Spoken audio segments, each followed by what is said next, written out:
I'm standing with a very dapper gentleman.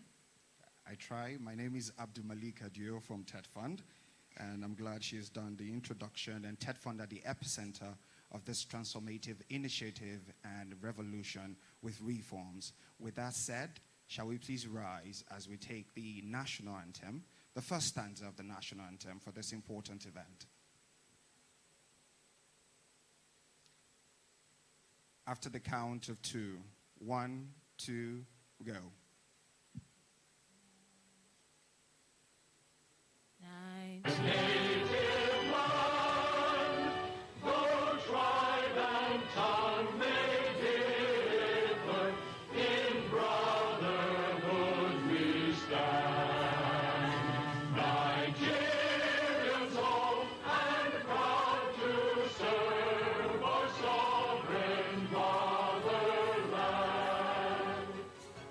Thank you very much, ladies and gentlemen. Shall we be seated, please?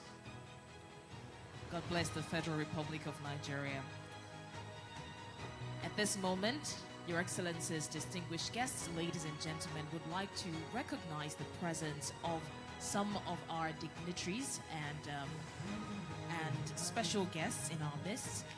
Would like to start off by recognizing the presence of the Chairman, Board of Trustees, TETFund, His Excellency Right Honorable Aminu Bello Masari, the former Governor, Katsina State, CFR. You're welcome, sir.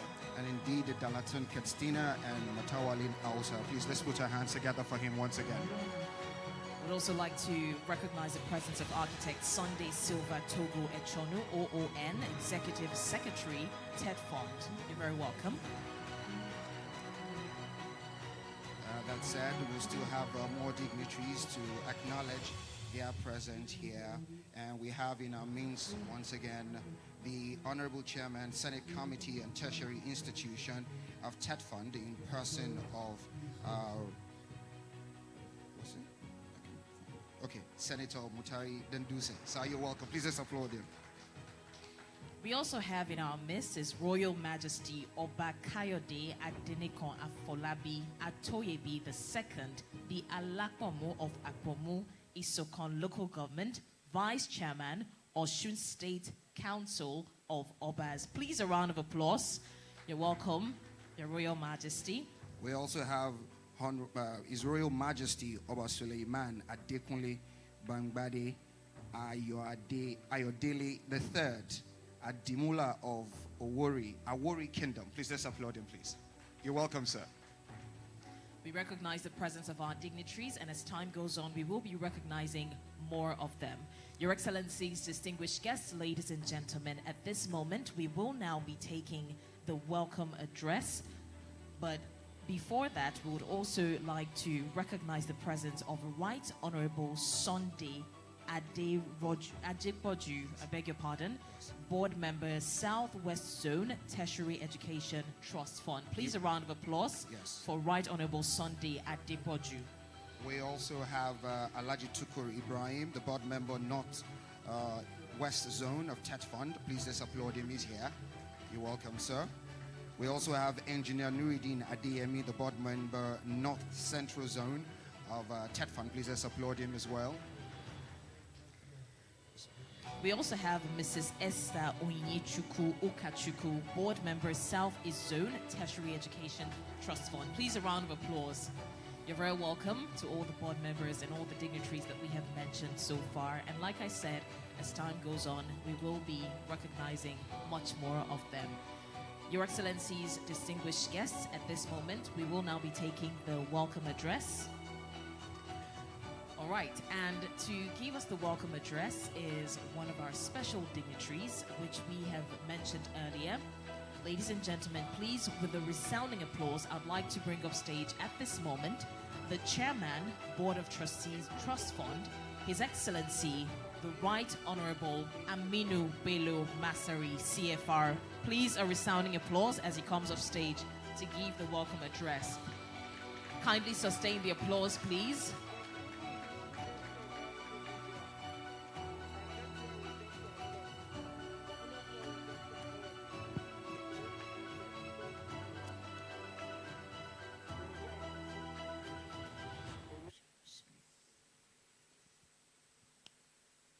distinguished Senator Danduse, my own senator from Katsina's House Senatorial District, who chairs Committee on Tertiary Education in the Senate,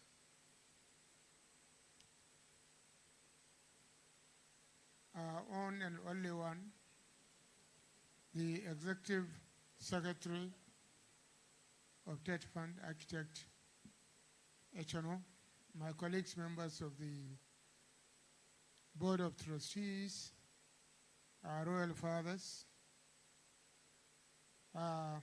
staffers of TETFund, invited guests, ladies and gentlemen, good morning. Distinguished ladies and gentlemen, esteemed partners in the advancement of Nigerian tertiary education sector, it is with great honor and deep sense of responsibility that I warmly welcome you to the Lagos edition of TETFund's 2025 National Town Hall Meeting. The first was held in Abuja last month. This forum reflects our commitment to openness, accountability, and inclusive governance in line with the renewed hope agenda of His Excellency President Bola Ahmed Tinubu, GCFR.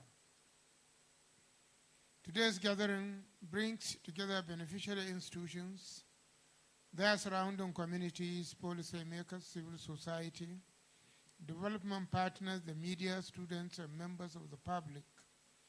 It is our firm belief that tertiary education flourishes best when all stakeholders engage in a shared conversation about its direction, challenges, and potentials. This town hall meeting, therefore, provides a rare and valuable opportunity for constructive dialogue, feedback, and collaboration. From inception, TETFund has been guided by an enduring mandate to rebuild, strengthen, and modernize Nigerian tertiary education landscape. Over the years, the fund has indeed become synonymous with landmark infrastructure projects that define the skylines of our campuses across the country.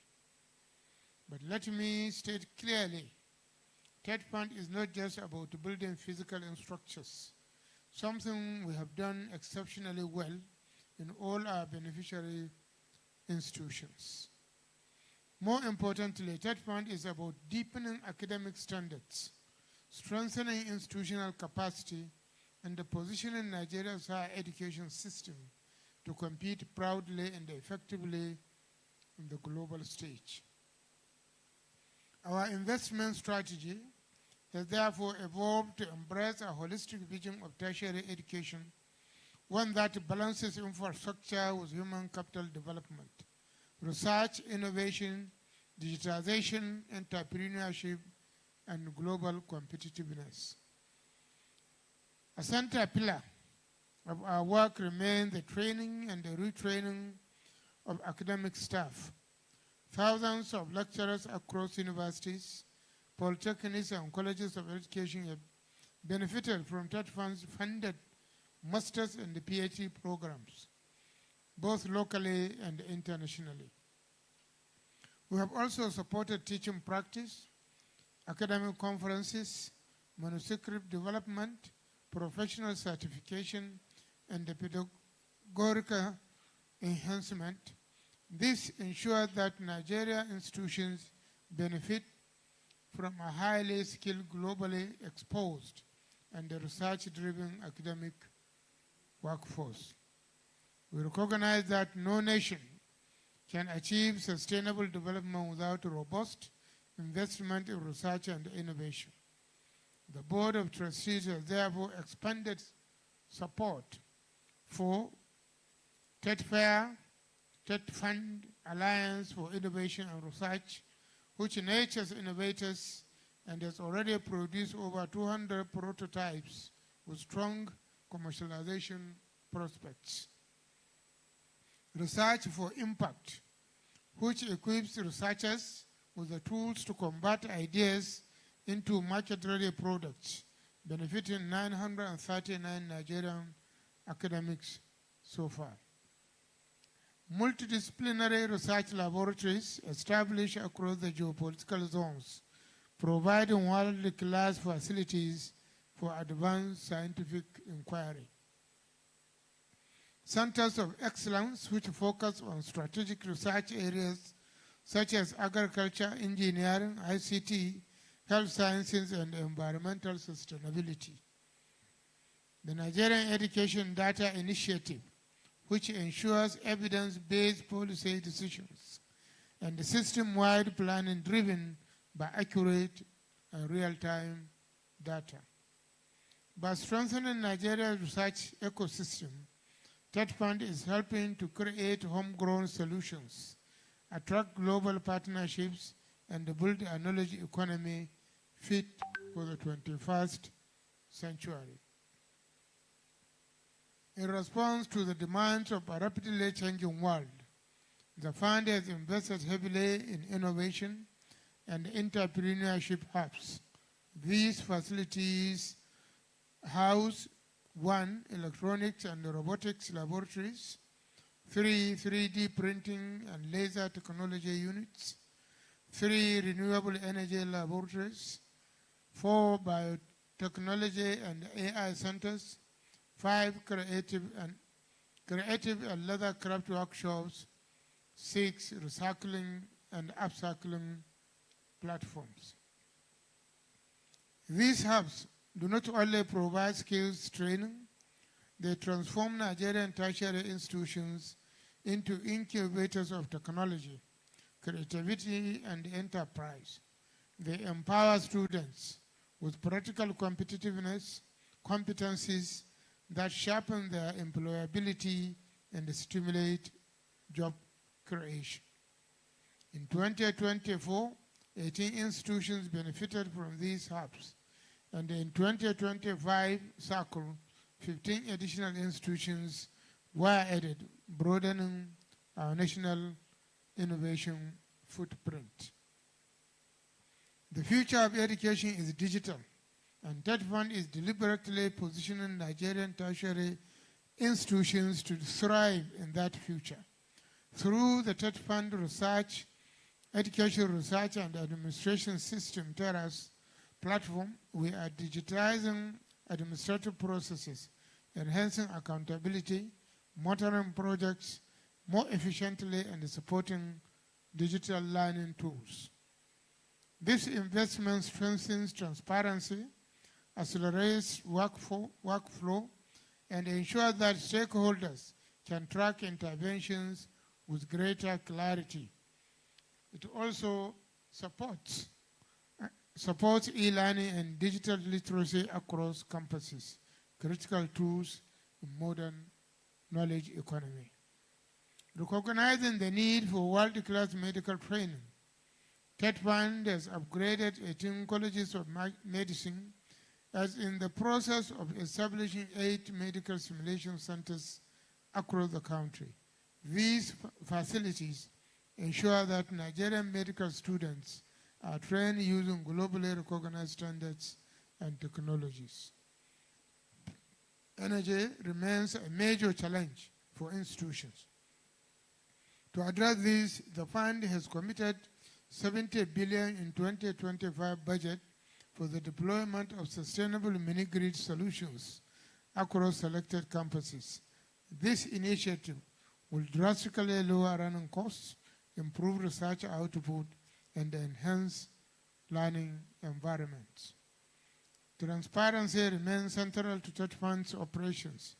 Each year, fund allocation follows a clearly defined structure. 5% for cost of administration used for TETFund's internal operations. 4% deducted automatically by the Nigeria Revenue Service Board, NRS, as cost of collection. The remaining 91% is allocated as follows: 50% for annual direct disbursement to beneficiary institutions, 40% for special and stabilization interventions, including special high impact projects, zonal interventions, and disaster recovery, 1% operating surplus. This formula ensures fairness, equity, and strategic national coverage while upholding the highest principles of public accountability. However, as we are all aware, only public universities, polytechnics, and colleges of education qualify to benefit from TETFund interventions. Eligibility requires a submission of the established law and official recognition from NUC, MBTE, or NCCE. After this, a verification visit is conducted and the Board of Trustees gives final approval. States may sponsor a maximum of 2 institutions per category. While TETFund is committed to its mandate, we emphasize that the sustainability of these interventions requires shared ownership. Institutions, host communities, industry partners, alumni networks, and the civil society must work hand in hand to safeguard the facilities, utilize them effectively, and ensure maintenance culture across campuses. Distinguished stakeholders, the achievements recorded so far testify to a collective vision, one that sees tertiary education not merely as a sector, but as the engine that drives national transformation. Yet, we are mindful that this journey requires even stronger collaboration, innovation, and shared purpose. On behalf of the Board of Trustees, I extend heartfelt appreciation to His Excellency, President Bola Ahmed Tinubu, GCFR, and to the Honorable Minister of Education for their leadership and unflinching support. I commend the Executive Secretary and management of TETFund for their diligence and the professionalism in executing the board's directive. I warmly welcome you once again to this town hall meeting and I encourage you to actively participate in today's engagement. Your insights will shape the future direction of our interventions and deepen the partnership between TETFund, institutions, communities, and the Nigerian public. May this gathering ignite renewed hope, shared responsibility, and transformative progress in our higher education system. Thank you, and God bless the Federal Republic of Nigeria.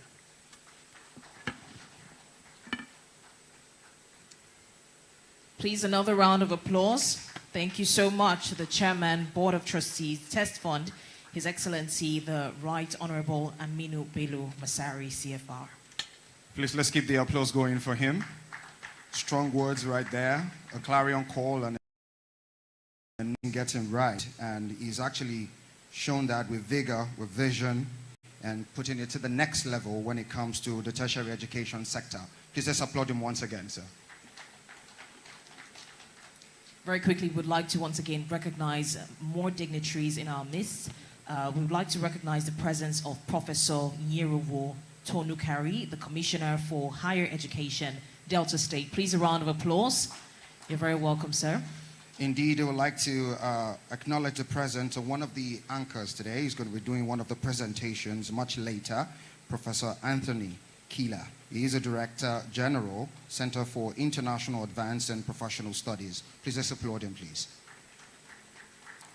Also, we'd like to acknowledge the TETFund management staff here present. Please let's applaud them too for being part of this change initiative and this tremendous, remarkable initiative. While the Chairman Board of Trustees was talking, he made mention about education, and he talked about the vigor of President Bola Ahmed Tinubu as regards, a well-educated and a supported population is key to building a brighter and a more prosperous future for Nigeria. That said, we'll be having a testimonial, right? Very definitely. Yes. We did mention that over the years, TETFund has delivered transformative investments in key infrastructure, and we have testimonials by some institutions on just how impactful TETFund has been over the years. So at this moment, Your Excellencies, distinguished guests, ladies and gentlemen, would like to ask that you focus your attention on the multimedia screen as we take the testimonials.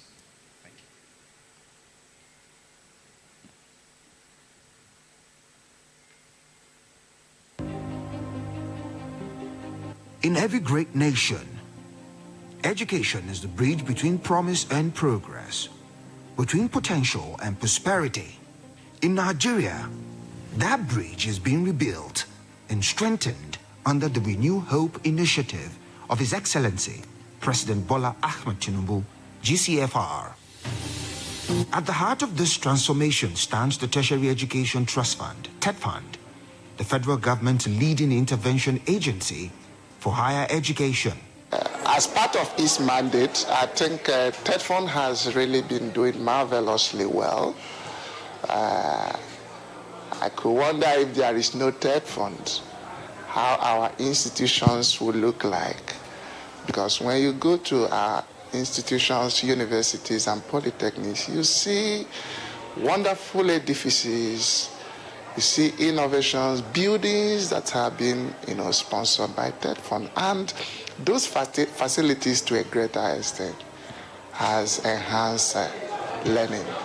Established in 1993 as the Education Tax Fund, ETF, and transformed into the Tertiary Education Trust Fund, TETFund, in 2011.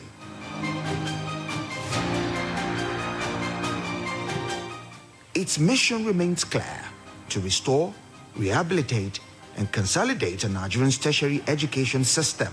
Through dedicated funding and effective project management, TETFund has become a pillar of Nigerians' academic progress. If you go through all the campuses in Nigeria, you can not but attest to the fact that without TETFund, I'm sure so many universities, so many polytechnics, so many colleges of education would have been wobbling on their feet.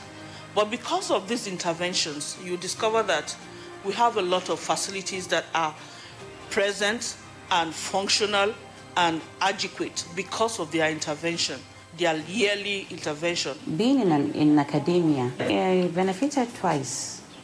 First, it was my master's program that was sponsored by TETFund. Afterwards, a few years later, I also got sponsorship for my PhD program. So it has been amazing.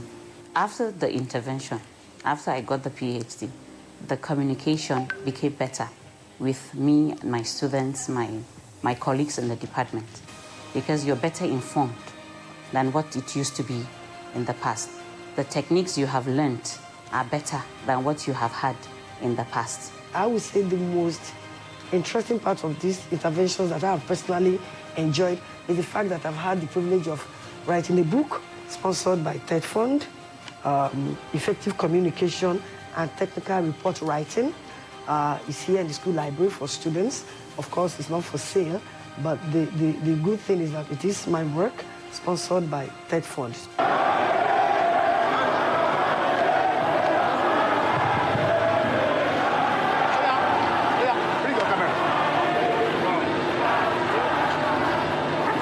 In May 2023, President Bola Ahmed Tinubu ushered in a new era. I, Bola Ahmed Tinubu, do solemnly swear that I will be faithful. A renewed hope for education, innovation, and opportunity, guided by the Honorable Minister of Education, Dr. Maruf Tunji Alausa, and the TETFund Board Chairman, Right Honorable Aminu Bello Masari. The fund embraced a bold transformation agenda. I'm highly inspired by the evidently deliberate intention and reforms of President Bola Ahmed Tinubu, GCFR, to the specific effort of TETFund to encourage our academia to respond to core critical needs for our national development.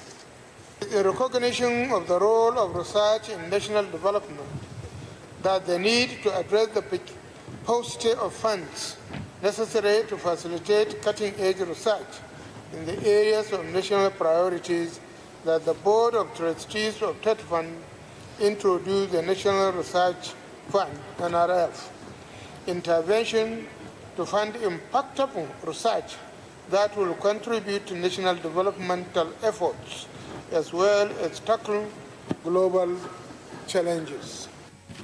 Across Nigeria's 6 geopolitical zones, multidisciplinary research laboratories are advancing cutting-edge discoveries, ensuring our researchers are no longer taking their samples abroad.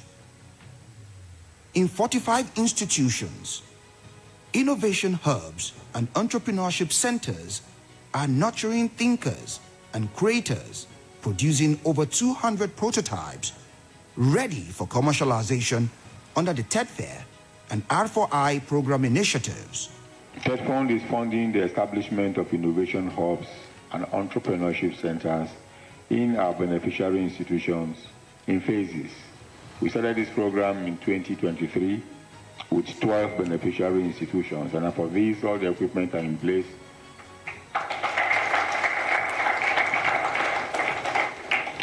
Last year, we commenced the process for an additional 18 institutions. And in continuation of the phase development program, another 18 institutions will be coming on stream in 2025. That will bring the total of 48 so far that will be providing these facilities and replicating something similar to what we have. Through this program, powered by TETFund, in collaboration with Innovate Hub, we have been equipped with the tools and strategies to translate research into tangible, impactful innovation. Every policy begins and ends with the student. Through new hostels, eco-friendly campus transportation, digital experience centers, TETFund is ensuring no Nigerian child is left behind. His Excellencies, Nigerian students have never had it good like we have it now. In the current administration of His Excellency, the President of Nigeria, His Excellency Bola Ahmed Tinubu, we really appreciate his efforts in ensuring that students have adequate facilities across campuses through the TETFund.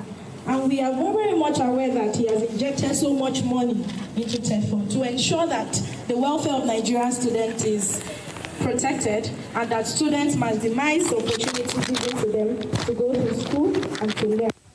Excellency, sir, we can have students on campus, numerous students on campus. We can have thousands of lecturers on campus and management on campus. But if we do not have the infrastructural facilities, believe me that academics education learning will not be effective and efficient. It is on this note that we wish to thank the TETFund through your leadership for helping us, for ensuring that this institution have all the basic facilities students need to ensure that learning is efficient. With over 100 billion naira dedicated to 18 medical colleges, Nigeria is training the next generation of doctors, nurses, pharmacists, and dentists, with medical simulation centers now redefining learning, improving patient safety, and preparing skilled professionals for tomorrow.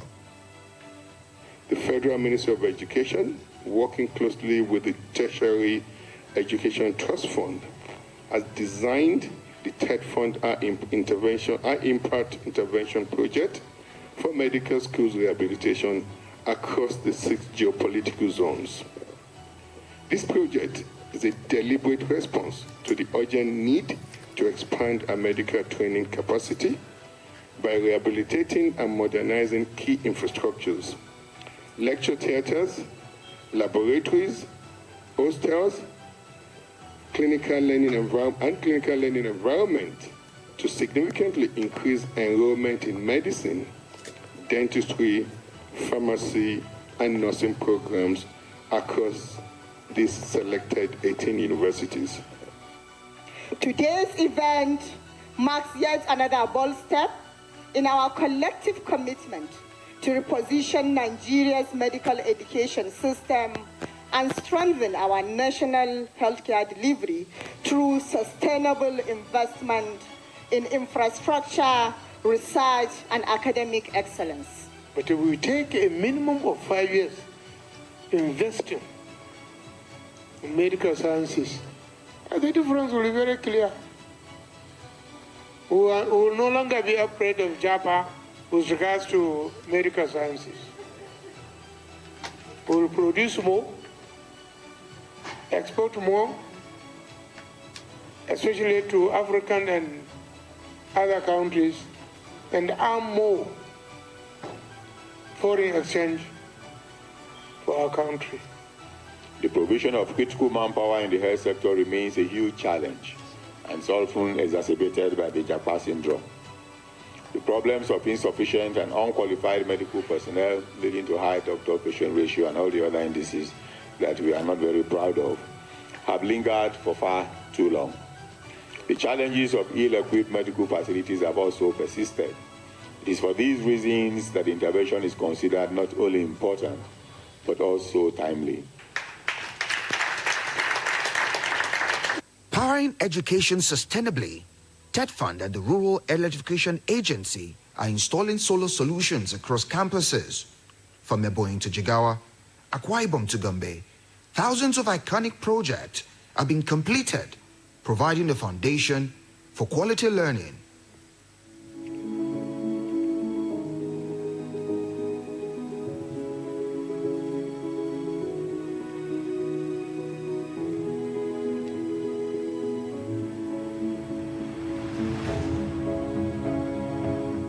To boost food security, agricultural laboratories and commercial firms have sprung up across institutions, merging research with real-world production. Here, innovation grows alongside crops, turning knowledge into nourishment.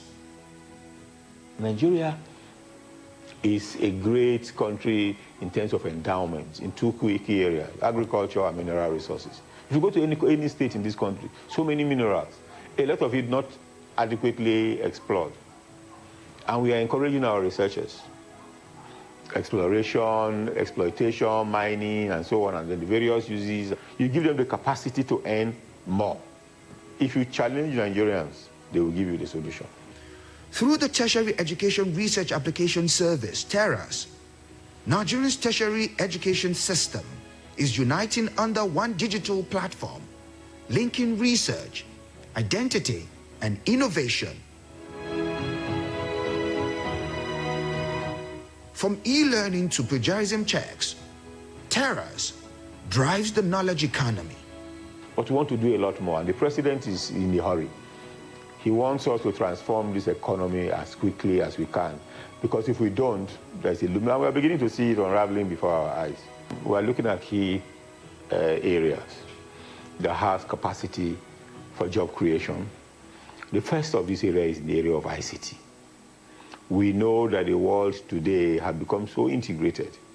So we need to incorporate and teach, prepare our own young people. Let them have, here AI is exploding. There is no reason why we cannot take a lead in that area. New centers of excellence now champion renewable energy, governance, and dairy research. Through partnership with global institutions, from the European Union Research Council to Campus France, Nigerian innovation is now a global conversation. Of what the University of Sokoto have been able to accomplish with our Center of Excellence. You see, what we need, one, we need change agents, motivators.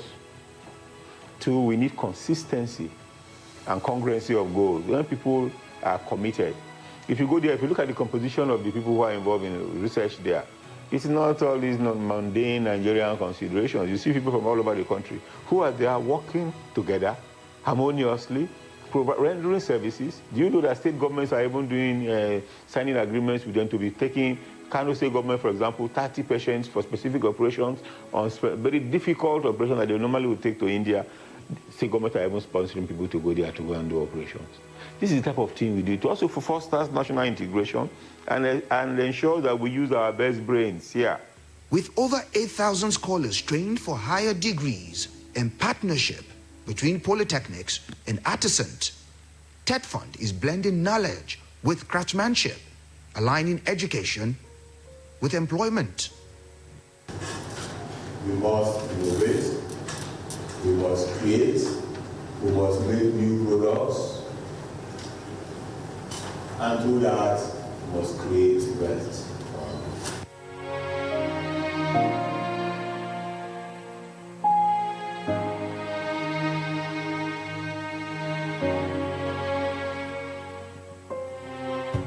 In 2024, the first National Research Fair, TETFair, showcased homegrown researchers and innovations. I sold everything, including my shoes, to convert my ideas into a stage where somebody will even look at me and listen to me. What we ask TETFund to do is, TETFund fund prototyping. You finish a research, you want to prototype. You need funding to do that. TETFund will be able to have a funding window for prototyping that has scalability and market acceptability. We need to look at our education. We need to look at our curriculum. That MSc or PhD program, what is it for? Is it for you to publish your papers on Thomson Reuters, or for you to begin to have products that can be patented and then over the period go to the market? Within our challenges, we must continue to see the opportunities. Then you emphasize the need for data. There is no way we can make progress if we don't have data. The need for collaboration, and the last bit of your statement in relation to that is for the critical stakeholders within government to continue to work together collaboratively. We would love to see a situation whereby participants from various institutions are increased in number. For me, I am one person impacted. We pray to God Almighty that the federal government of Nigeria will continue to support TETFund 100%. And we thank you for bridging the gap between research and enterprise. We believe that this will boost the economy of Nigeria through research.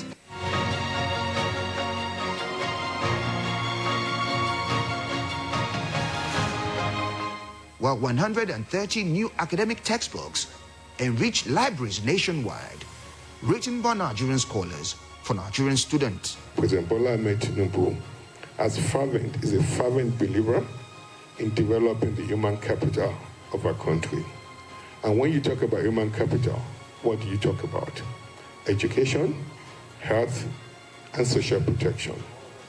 And this president, President Bola Ahmed Tinubu, has been a president in the last 30 years. If you compare what this president has spent, has budgeted, has invested in education, health, and social protection, it's second to none. President Bola Ahmed Tinubu, who has shown a deep commitment to the advancement of education, recognizing its fundamental role in driving national growth. This commitment is reflected in the prioritization of funding and policy reforms aimed at enhancing content development and building the capacity of our public tertiary educational institutions. From lecture halls to laboratories, this achievement stands as a monument of progress, with visible proof of the renewed hope transforming campuses across Nigeria.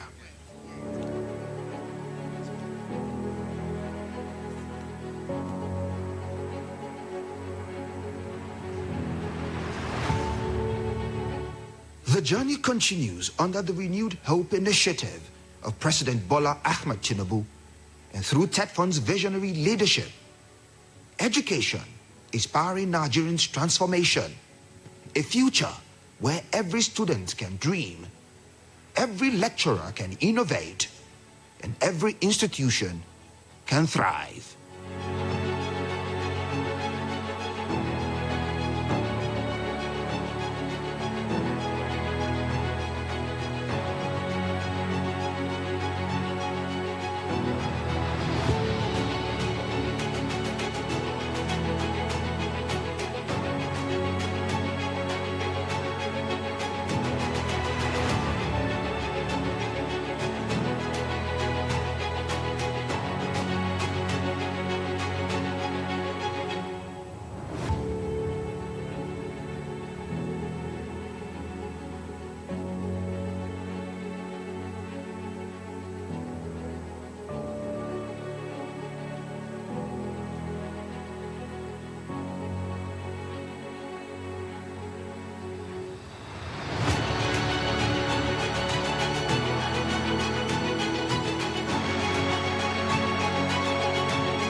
distinguished ladies and gentlemen, now you understand why TETFund is called the first-class interventionist agency, with our insignia on all tertiary institutions, and loudly retain TETFund with our transformative initiatives and our innovations across these beneficiary institutions. Please, let's put our hands together for TETFund. Absolutely. Good morning, distinguished ladies and gentlemen. My name is Ayon Myro Esse, anchor at Arise News, and I'm delighted to be co-hosting today's very important conversation. Now, if you watch the documentary, one of the importance of us being able to showcase the stories that we have resources, monetary resources of Nigerians entrusted in TETFund. And it's important that we're able to demonstrate and show very clearly where your money is working and how your money is working. And we do hope that you're satisfied with the incredible achievements being highlighted by TETFund in the short video that we're able to show. If we had 24 hours, I'm sure we'd be able to showcase some of the most significant achievements of the TETFund in the cause under review. Now, the president, as we heard spoken, is quite in a hurry to actualize his renewed hope agenda for education in Nigeria. And that's why for many of us here, we're on the hot seat and willing to ensure that this vision is actualized.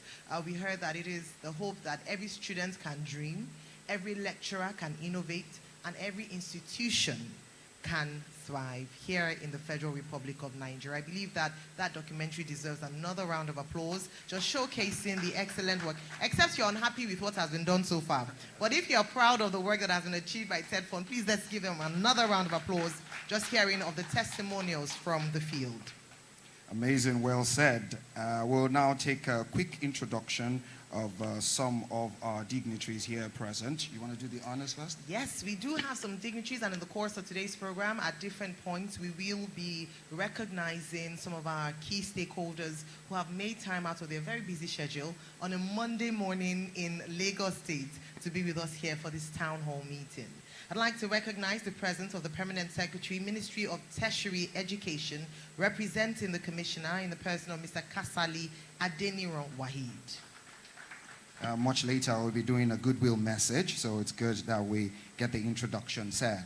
We'll also have Professor Hosseini Afisa. He is the DVC Academic LASU, and he's representing the Vice Chancellor LASU. Please let's applaud him once again. All right, we have here with us Dr. Olusegun B. Samuel. He's the Vice Chairman, ASU University of Lagos. A round of applause, please. We'll also have Comrade Samuel Akindele representing the National President, COESO, the Comrade Dr. Lawan. Yes, please let's applaud him as well. You're welcome, sir. I'd like to recognize the presence of the Internal Auditor, ASU University of Lagos. We have a strong delegation from the University of Lagos, Dr. Adedeji Aliyu. A round of applause, please, for Dr. Aliyu. Also, we have representations, our board of board members, and also the beneficiary institutions, head of beneficiary institutions here present. Please let's applaud them. I can see one or two at the back. Please let's applaud them. It's very much important. That said, we'll do the introduction following the schedule. All right. Okay, so before that, we have one of our speakers here. He'll be presenting in a short while, and I'm delighted to recognize Professor Anthony Killer, Director General, Center for International Advanced and Professional Studies. And he has a lot when it has to do with education. He's passionate about education in Nigeria. I look forward to listening to him speak, and I'm sure that we'll all find his presentation insightful. Right. As we progress today's agenda, I'd like to invite, we saw him in that documentary, he's passionately carried this vision and the agenda of the president. I'd like to invite to the stage for his opening remarks the Executive Secretary, TETFund, speaking on TETFund Funding Knowledge for Impact, Architect Sunday, Sylvia Togo Echono. Please, in recognition of the great work that he's doing, can we give him a rousing round of applause as he comes to the podium? Please let's keep the applause going for him.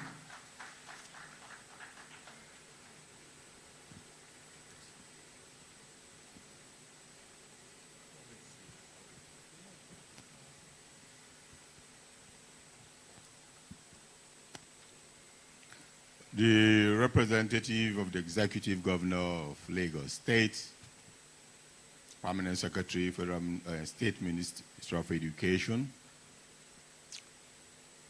the Chair, Senate Committee on TETFund and Tertiary Institutions,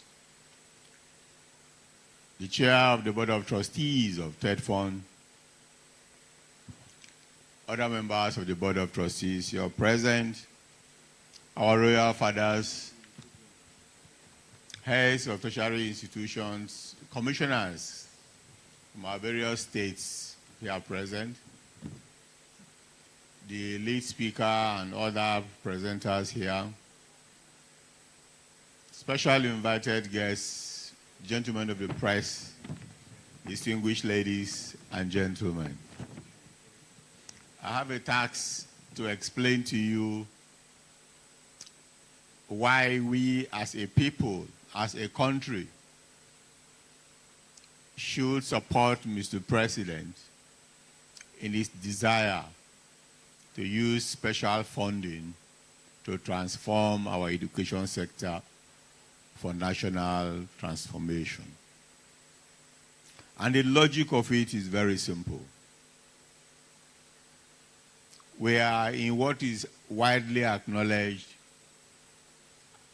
as the global knowledge economy, meaning that knowledge, information, skills, talents have replaced natural resources that used to be the commanding heights of the world, of the global economy. So countries with natural resources, whether it is gold, whether it is iron, whether it's minerals, that used to be the wealthiest countries before, have fallen behind. Because today, it is how you are able to exploit those resources, how you are able to add value, how you are able to transform them that actually creates the values. And what do we mean by value? Beyond the economic benefits, we export raw materials, we export crude oil. People go and refine it and sell it to us 5 times the cost at which we sell the crude. We export cocoa. Other people will now add value and turn them into beverages, turn them into chocolates, and sell them 10 times the cost that they bought from us. And in the process, besides that economic value, there is also the value chain that is created. The process of creating those values through processing, through logistics, through distribution, create jobs in their country. Because many people have to be engaged to perform those tasks. And by the distribution of wealth at each level at each stage, people earn income, they can feed their families, it creates demand because their standard of living now gets improved because the more you earn, the more things you aspire to consume. And that creates demand for other goods and services. And to create those goods and services, you also need knowledge, better ways of doing things, new products, and new services. That is why knowledge rules the world today. And the principal creator of knowledge is the formal education system. There are other ways you can acquire knowledge. But if you are talking about scale, if you are talking about a program, a desire, a deliberate process, you have to reinforce and transform your education system. Now, Nigeria started very well in its education tree. We have a rich history starting from 1948 when the University College Ibadan was established. And then early independence, when as per the Ashby Commission in 1959, there was a decision to establish institutions. Before then, the Yaba College of Technology that we have here today was the precursor of all forms of higher education in the country. It was a technical college at the time, and it was intended to produce those who will help support the colonialists in some of the activities that they were doing, including mining and so on and so forth. But at independence, we now saw a drive to establish institutions, universities in particular. In Suka 1960, by 1962, Ife, ABU, Zaria, University of Lagos, and even the University College were all transformed into universities. Shortly after that, the University of Benin followed, and those were classified as the first generation universities in Nigeria. And thereafter, we have second, third, and fourth generations. Then private universities came on board. Then we had so many polytechnics and colleges of education and all other forms of monotechnics and other institutions, all carrying out one thing, providing manpower for our youth and acting as the hub of knowledge to transform our society. This massive expansion that followed as a result of a rapid increase in population meant that the traditional form of funding through the annual budgets was no longer sufficient to sustain the institutions. So our institutions actually experienced decay because there was a massive explosion in numbers, but not enough resources to support that. That was how the Academic Staff Union of Universities and other unions collaborated and compelled government to think about other ways of providing supplemental funding. So in 1993, through their strike, they were led by Tahiru Jega at the time, government agreed to establish the Education Trust Fund, as it was called at that time. And that fund was applied to all the three layers of our education tree, from primary to secondary to tertiary. But along the line, it was also felt that apart from the duplication in functions, because agencies like UBEC were created to focus on basic education, which was interpreted to mean primary and junior secondary, it was felt that the limited resources that were coming in were being spread so thinly across too many institutions. And that's why government decided to refocus by now establishing specifically for the tertiary education sector in 2011 that TETFund was born.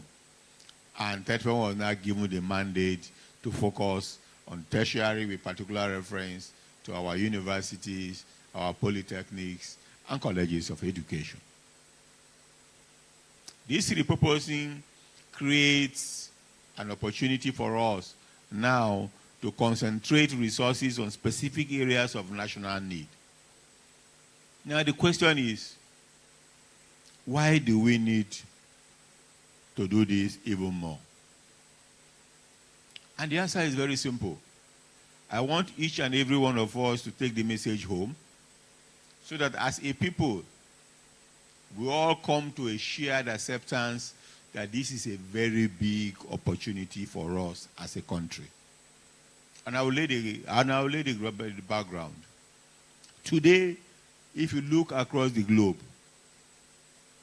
most of the advanced countries, the countries that are today leading our economies, are either suffering from aging population, meaning that a significant proportion of their people are getting very old, and or low birth rates, which means their population is not increasing. In fact, some like Japan are suffering negative population. Even Russia is suffering negative population growth. What does that mean for the workforce of tomorrow? It means countries like Nigeria, with a very high population growth rate. You can see our country, one of the ones with the highest youth segment. 65% of our population are young people. And with advances in technology that you don't have to be physically in any place to work, Nigeria stands in a very vantage position. with comparative advantage to produce the manpower, the workforce for the entire globe going forward. We are seeing bits of that. That is why they are attracting all our people with Japan, giving them all sorts of incentives. But as my chairman said, we don't need to worry too much about this if we invest in our people, train them here. Many of them will even remain here and be working for all these global companies virtually using technology. Others will still go physically. And they will remit money back home because we are very culturally attuned people. In 2000, we can check the records. In 2018, our diaspora remittances exceeded the amount of earnings from oil. The records are there.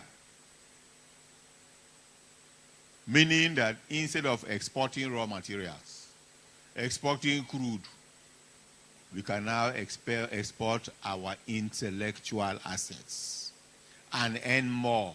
The same way they are doing to us with our raw materials now, that they will go and add value, go and process and send it back to us at huge cost. We will export our brains, our knowledge, our skills, and earn a lot of money and repatriate that money back home to train our people to develop our country. We will also use the products of their inventions, their research.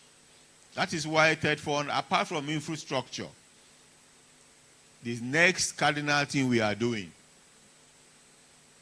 is restructuring our curriculum across board so that we'll make them relevant to industry, focusing on research, on innovation, on creativity. We want to be the production hub. China calls itself the production lab of the world today. We want to be like that.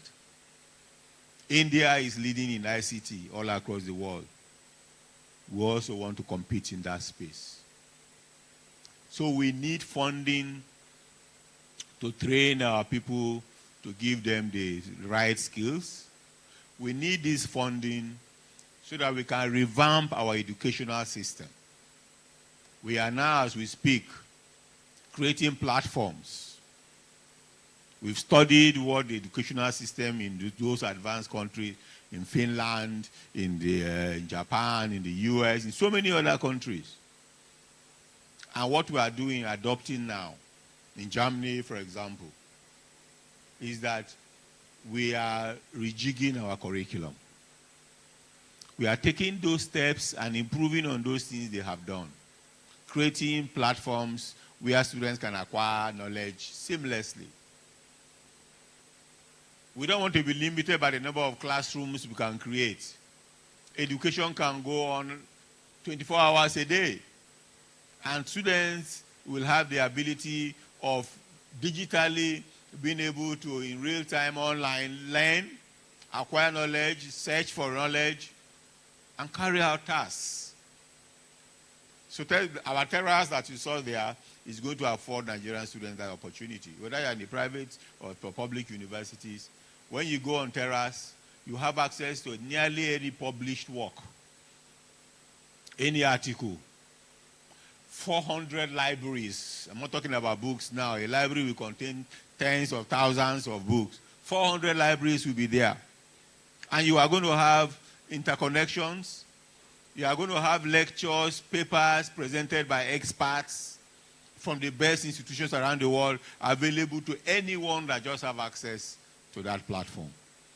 So that our students will have the same opportunities, the same learning resources, the same educational content as other students in any top-rate university around the globe. That is our objective, and we are already achieving that. In fact, we are mandating it. The minister has insisted that we must incorporate learning management systems into our curriculum. We must incorporate entrepreneurship into all our subjects that we are earning. So we are not only giving certificates to our students. You have a degree, if you like, PhD in computer science or pole science, it does not help you in today's work. So we want to be able to make you fit to work with industry, to work for companies outside the country, and to be able to yourself become a creator of jobs and a creator of wealth, because you are going to be able to identify opportunities within our environment and how to exploit it productively for the growth of our country and also for your personal development. This is the idea. And that is why when there was an attempt to reduce or stop TETFund funding, Mr. President stepped in to say, no, the future of our country depends on this. And that is why from this coming year now, 2026, when the education tax will be replaced by the development levy, Mr. President has ensured that we are going to be getting 50% of that to continue to do the interventions that are necessary to make our institutions globally competitive, for us to produce Nigerian young men and women who will help us to transform this economy, to reduce all those negative indices about out-of-school children, about poor quality of education, and so on and so forth, so we can become a hub, an education hub, a hub of experts, a hub of human capital, and that we can now transform from exporters of raw materials to those of intellectual assets. This is the justification for us. And when we get this money, the impact will be out there. You've seen what that means.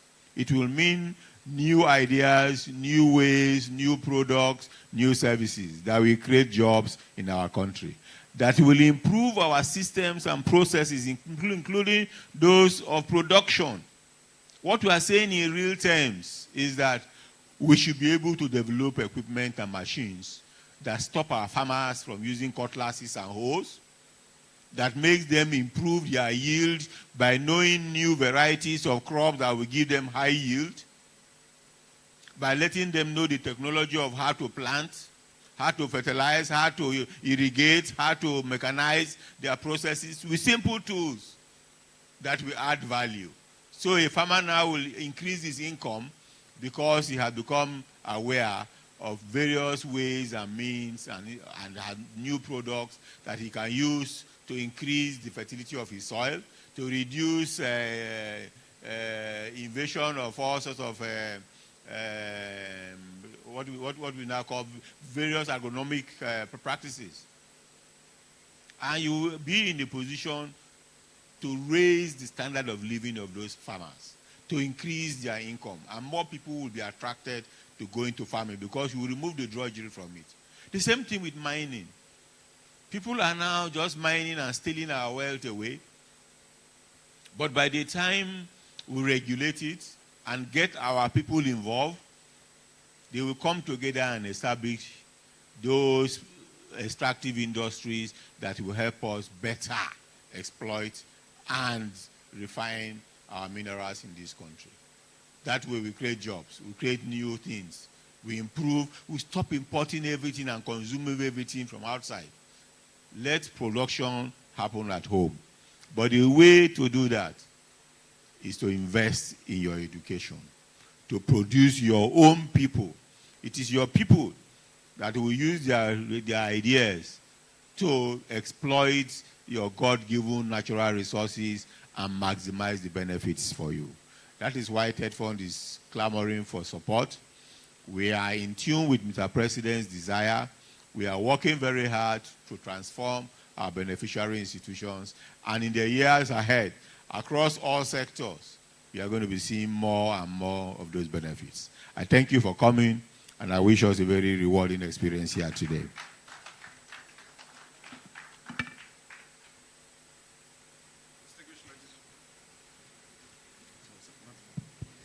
Distinguished ladies and gentlemen, please can we keep the applause going once again?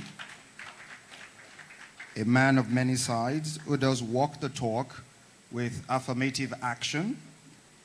Some call him the walking encyclopedia for a reason, and you would attest to me that he's well versed and well suited for the job. Please let's applaud him once again. Indeed, on the note on which he ended, I would like to quote Nelson Mandela, who says, "Education is the most powerful weapon which you can use to change the world." And I dare say that education is the most powerful weapon with which you can change Nigeria and the future of Nigeria. And that's why this is so important and the conversation we're having today would highlight that.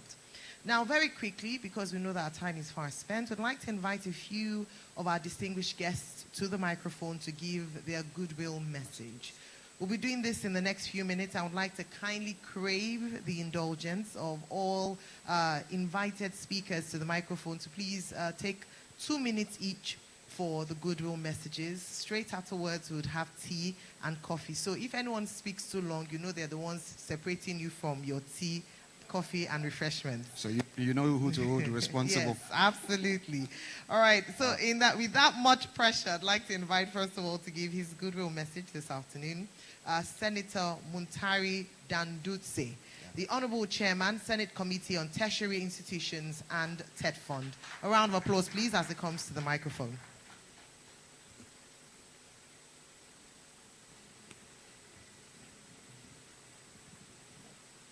Thank you very much.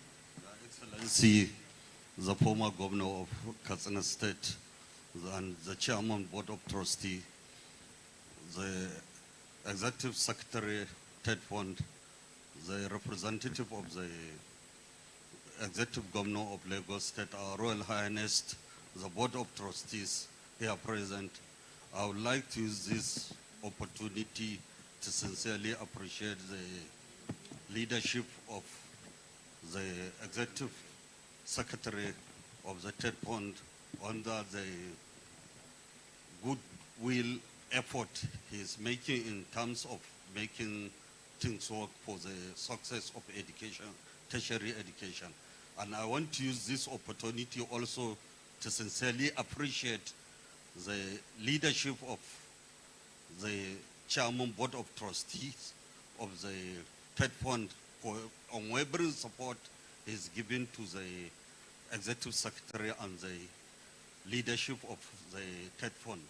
And as a matter of fact, we in the Senate, we are very much more in support of whatever will enhance educational development in this country.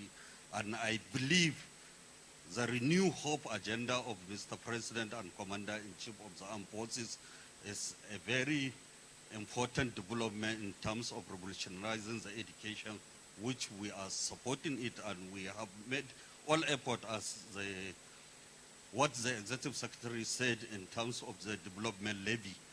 50% will be given to the TETFund to ensure not only development of infrastructure, also the intellectual capacity of our younger generation that are yet unborn, so that they can have a solid foundation, and the funding research and innovation is a key to success of this country. And Nigeria is blessed. We have all the basic raw materials for development. But what we need, we have to use our intellectual capacity under this very important agency is making a milestone, and the effort is yielding result. And I want to sincerely appreciate all the stakeholders to give this Renew Hope agenda, which is a very important development to the development of education in Nigeria. Thank you, and God bless Federal Republic.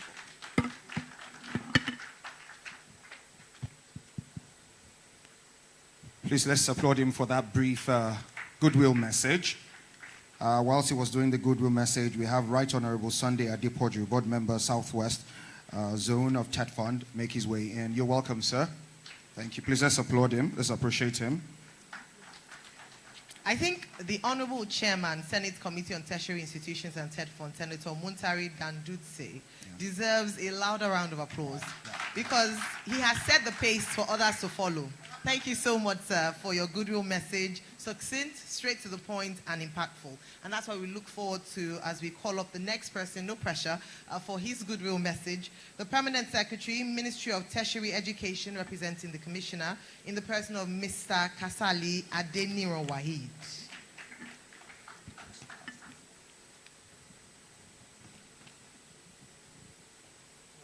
Thank you very much. Don't worry, I'll be very brief. But remember, this is Lagos. Thank you very much. And thanks for picking Lagos as a space for this town hall meeting of the most important one of the most important tertiary education intervention in Nigeria. Your Excellency and the Chairman Board of Trustees of TETFund and other members of the board, the Senate Chairman on the Committee Chairman on Tertiary Education, our Executive Secretary, our Royal Fathers here present, Kabiyesi Kadepelori, Kibatakpe Lese, and members of the academia here, and everyone there, the professors, everybody, stakeholders in the field of tertiary education in Nigeria. I'm here to present the goodwill message of the government of Lagos State, the Commissioner for Tertiary Education, Honorable Tolani Sule. My coming here is very important because Lagos State is a strategic partner when it comes to development of tertiary education in Nigeria. But let me start by saying that we want to appreciate TETFund for its strategic alignment with the Renewed Hope initiative. I think we need to give them, TETFund, a round of applause for that. Because the result that we have all over tertiary institutions in Nigeria today is a manifestation of the commitment of the managers of that space towards improving the quality of tertiary education in Nigeria. Let me state here that from us in Lagos State, we want to thank TETFund for leading that space, for making our tertiary educations comply with the United Nations standard when it comes to assessing tertiary education. Number one, with all your intervention, we have met those parameters. We talk about what? Assets, we are there. When we talk about quality, we are there. And when we talk about relevance of our institutions, we are there. And it's all because of what? That vision that we have, even at TETFund. Then another thing that is very key is that you have made our institutions to be 21st century compliant. With all of your programs, with all of your interventions, because 21st century is about knowledge and it is tech-driven. You have made our institutions to be knowledge and tech-driven. 21st century is about what? Critical thinking and problem solving. Investing in education has made our own institution to be solution centers, to provide solution providers for the problems emanating from the challenges from our human and environment that we have today. Then the 21st century is about creativity and what? Innovation. Our universities, our tertiary institutions are what? Are innovation centers. Going by the results that we have all over Nigeria today. Then above board, 21st century is about partnership. We have partnered with the best of breed. And globally, the destination point for institutions all over in the world is what? Is Nigeria. It's because we have the conducive environment that will enable our youth to survive, to strive. And one thing that is critical, as mentioned by the Executive Secretary, is that we want to leverage on the opportunity that we have in Nigeria, particularly the youth population. And that is why for us in Lagos, we have strategically aligned with what is happening at the national level as a sub-national. One is that with our development agenda, as encapsulated in Teams Plus, the plus there is about what? Youth development. And that is why Mr. Governor, Mr. Babajide Olushola Sanwo-Olu, is committed to providing that education space where the yearning and aspiration of our youth when it comes to tertiary education can be well met. I want to thank TETFund for what you are doing, and remember, sir, my ESR, Lagos is the destination port now, because the most sought after university in Nigeria is Lagos State University.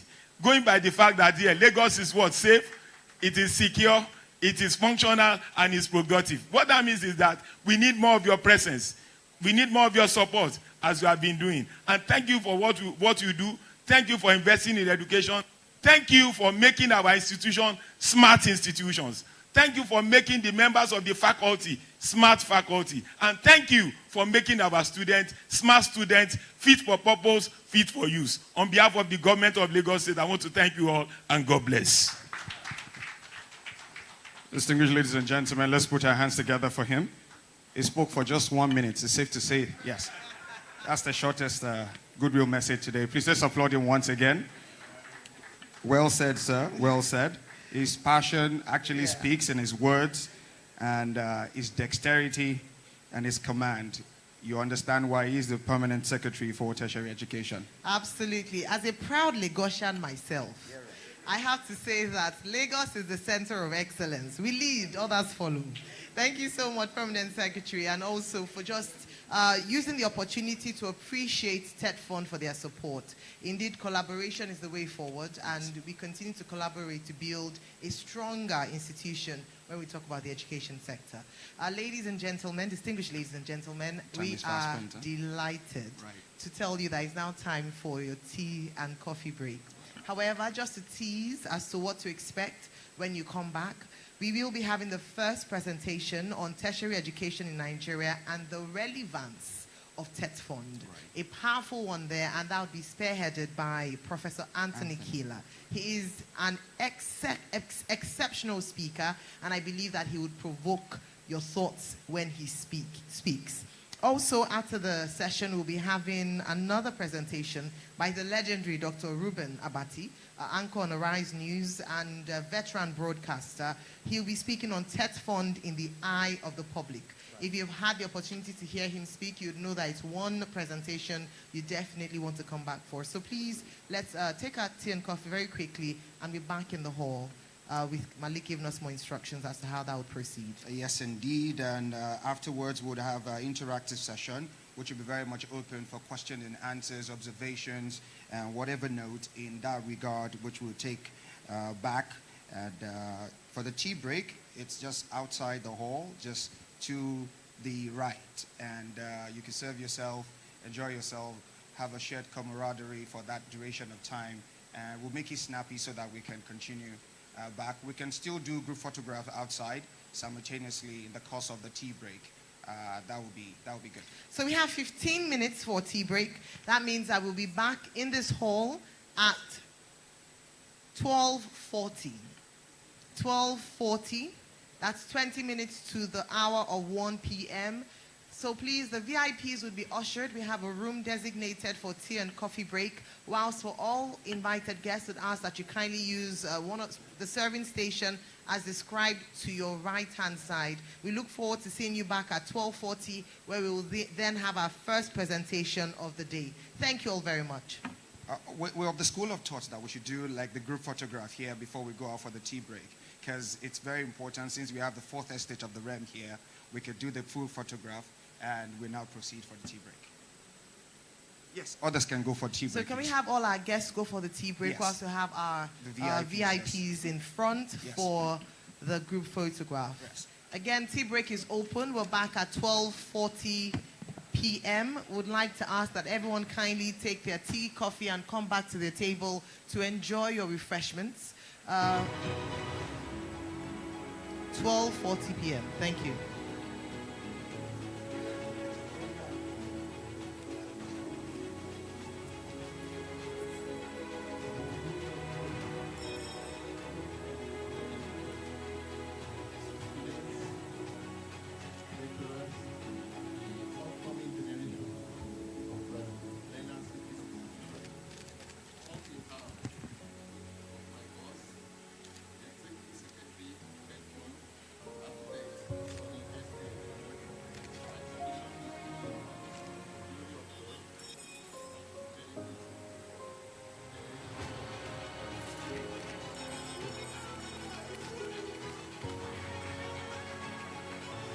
May we please have the chairman, the ES, and the royal fathers, the Obas, please, kindly come forward for a picture. The chairman, Board of Trustees, TETFund, the executive secretary, TETFund, and the royal fathers present. Thank you.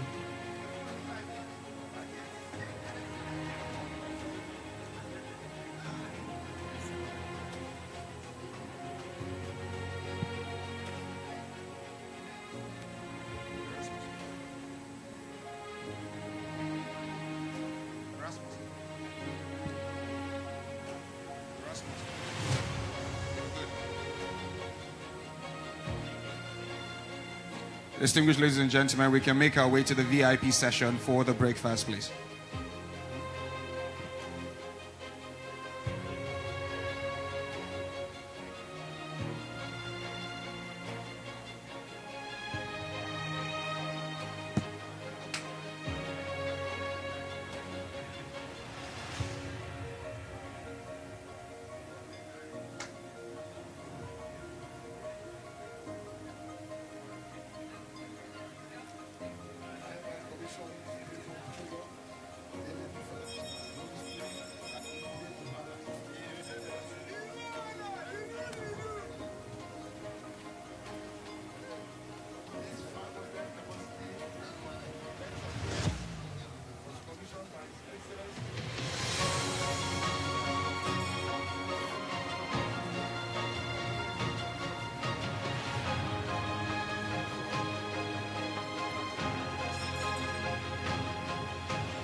The event today, the commissioning of the project, we have two projects to commission. I'm from Kabila State. And we know Kabila State and the Akwa Ibom were created on the same date by the same military organization of President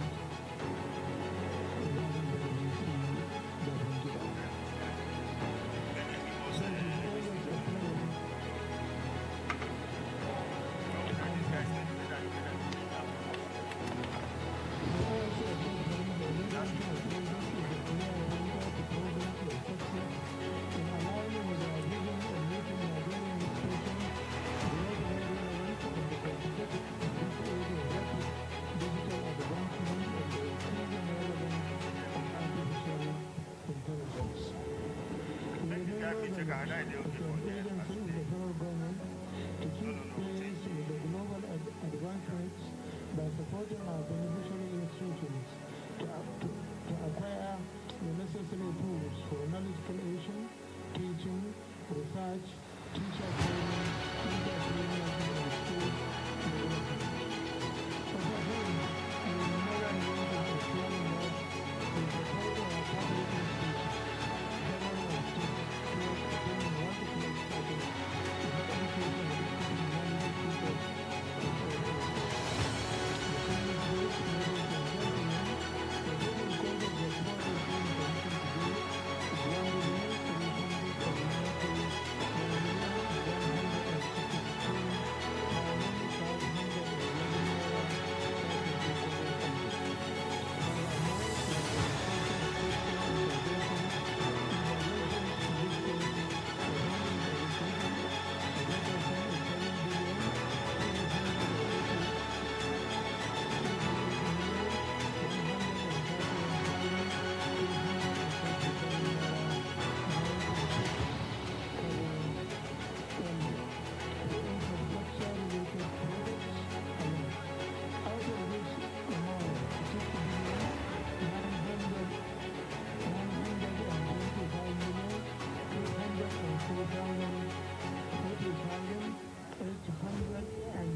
GCFR through the specific effort of TETFund to encourage the academia to respond to call critically for our national development.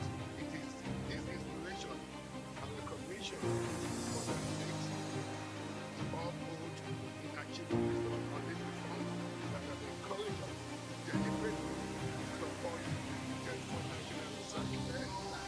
Specific reference. It is a recognition of the role of research in national development that the need to address the whole state of funds necessary to facilitate cutting-edge research in areas of national priority that the Board of Trustees of TETFund including the National Research Fund NRF.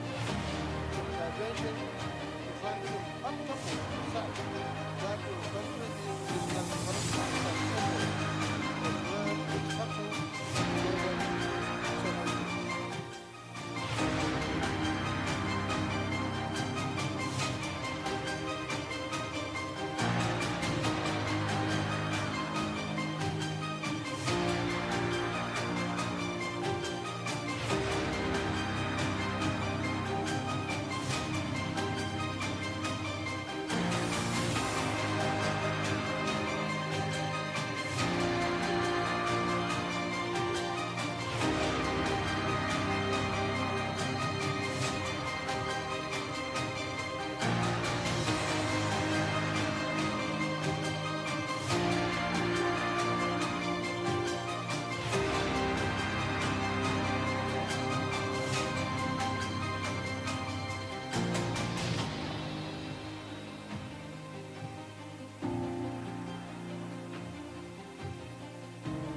Good afternoon, distinguished guests.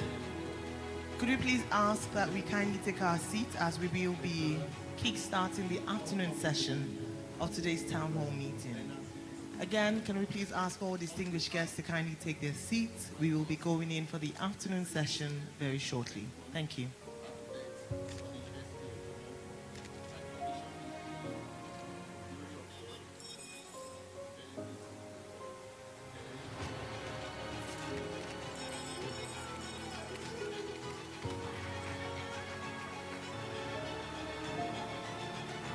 Can we please ask that the refreshment queue is progressed quickly so that we can come back into the hall to begin the next session. Professor Anthony Killer is here and we're looking forward to his presentation. Thank you.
Good afternoon, distinguished guests. We wouldn't like to keep our very distinguished guests waiting, and so would like to begin the afternoon session very quickly. We hope you enjoyed your tea and coffee and light refreshments as provided for by TETFund. And I see that we are almost at capacity in terms of the people who are here in the earlier session, so we'll go right ahead and introduce our first presentation of the day, okay? Just to make sure that you're here with us this afternoon, can I see by wave of hands to show that you're very present? Thank you. You're ready to go. Excellent. You're good to move. Brilliant.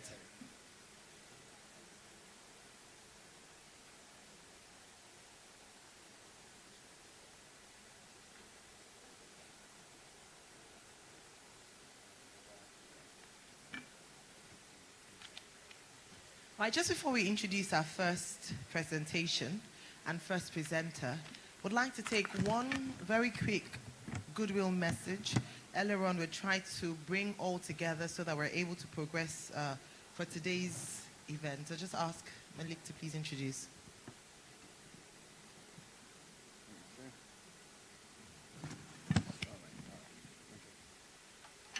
Thank you very much once again. We're about to start the second phase, and she's done the introduction. So for the goodwill message, we'll call on Comrade Samuel Akindele, representing the national president for COESO. Is he here seated? Yes. Please, let's put our hands together for him. It's just 2 minutes. Right, yeah.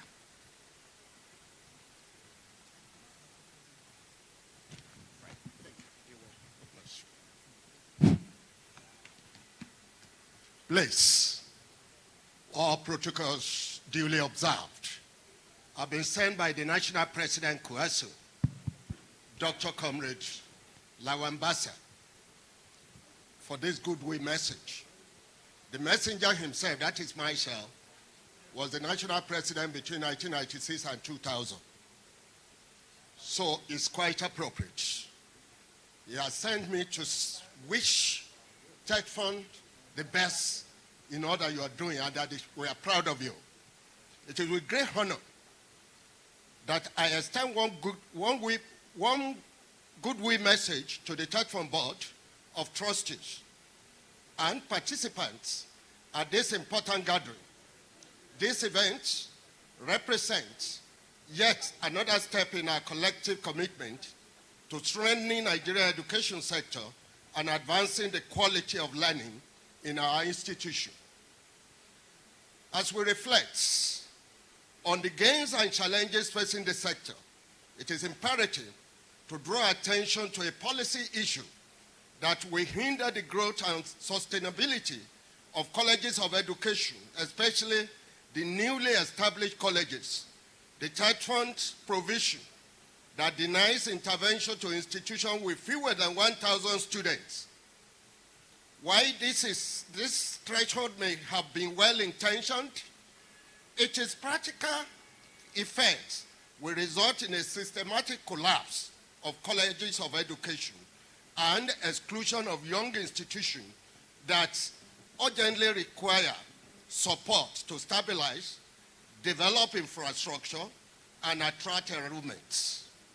I must say, sir, I was privileged to be member of the Governing Council of Gidan Madi College of Education, Sokoto, and I knew that as a member of the Governing Council, if TETFund had not been around, there is no way such a college would have definitely. And I can say the same thing of Iwo. The same thing will have happened to Iwo. So please, I am supporting my president that you please have another look into this policy. New colleges of education cannot grow without foundational facilities. They need classrooms, laboratories, staff offices, libraries, and capacity building opportunities for academic staff. Deny them access to intervention funding at their formative stage only deepens inequality within the system and slows the expansion of teacher education opportunities across underdeserved communities. I therefore use this platform to appeal to the Tertiary Education Trust Fund to kindly revisit this policy, a more flexible, context-sensitive approach, one that recognizes developmental stages that will help this institution to flourish and enable them to meet the national demand for quality teacher preparation should be put in place. As stakeholders, we remain committed to working with TETFund to promote policies that strengthen our institution and sustain national development. I congratulate the Trust Fund Board of Trustees once again for this noble initiative and wish all participants a fruitful and impactful engagement. I must say on behalf of our system, TETFund have been very good to us, and I wish this continue. God bless you, and thank you as we have this engagement. Thank you so very much, sir. Please, can we, in appreciation for that goodwill message, give him a round of applause. Thank you, sir. All right, I believe his goodwill message is a great segue into the first presentation of the day, where he's spoken about how important TETFund is to the work that they do. And this has been echoed by a number of presentations or speeches this afternoon. And so on that note, I'd like to invite for the first presentation and interactive session for today on the topic tertiary education in Nigeria and the relevance of TETFund. By the way, at the end of his presentation, we'll have an opportunity for interactions. So in the course of his presentation, if you have any question or anything that you'd like to highlight or note, please take it down, and once we're done, or once he's done with his presentation, we'll call for questions and he can respond to your question.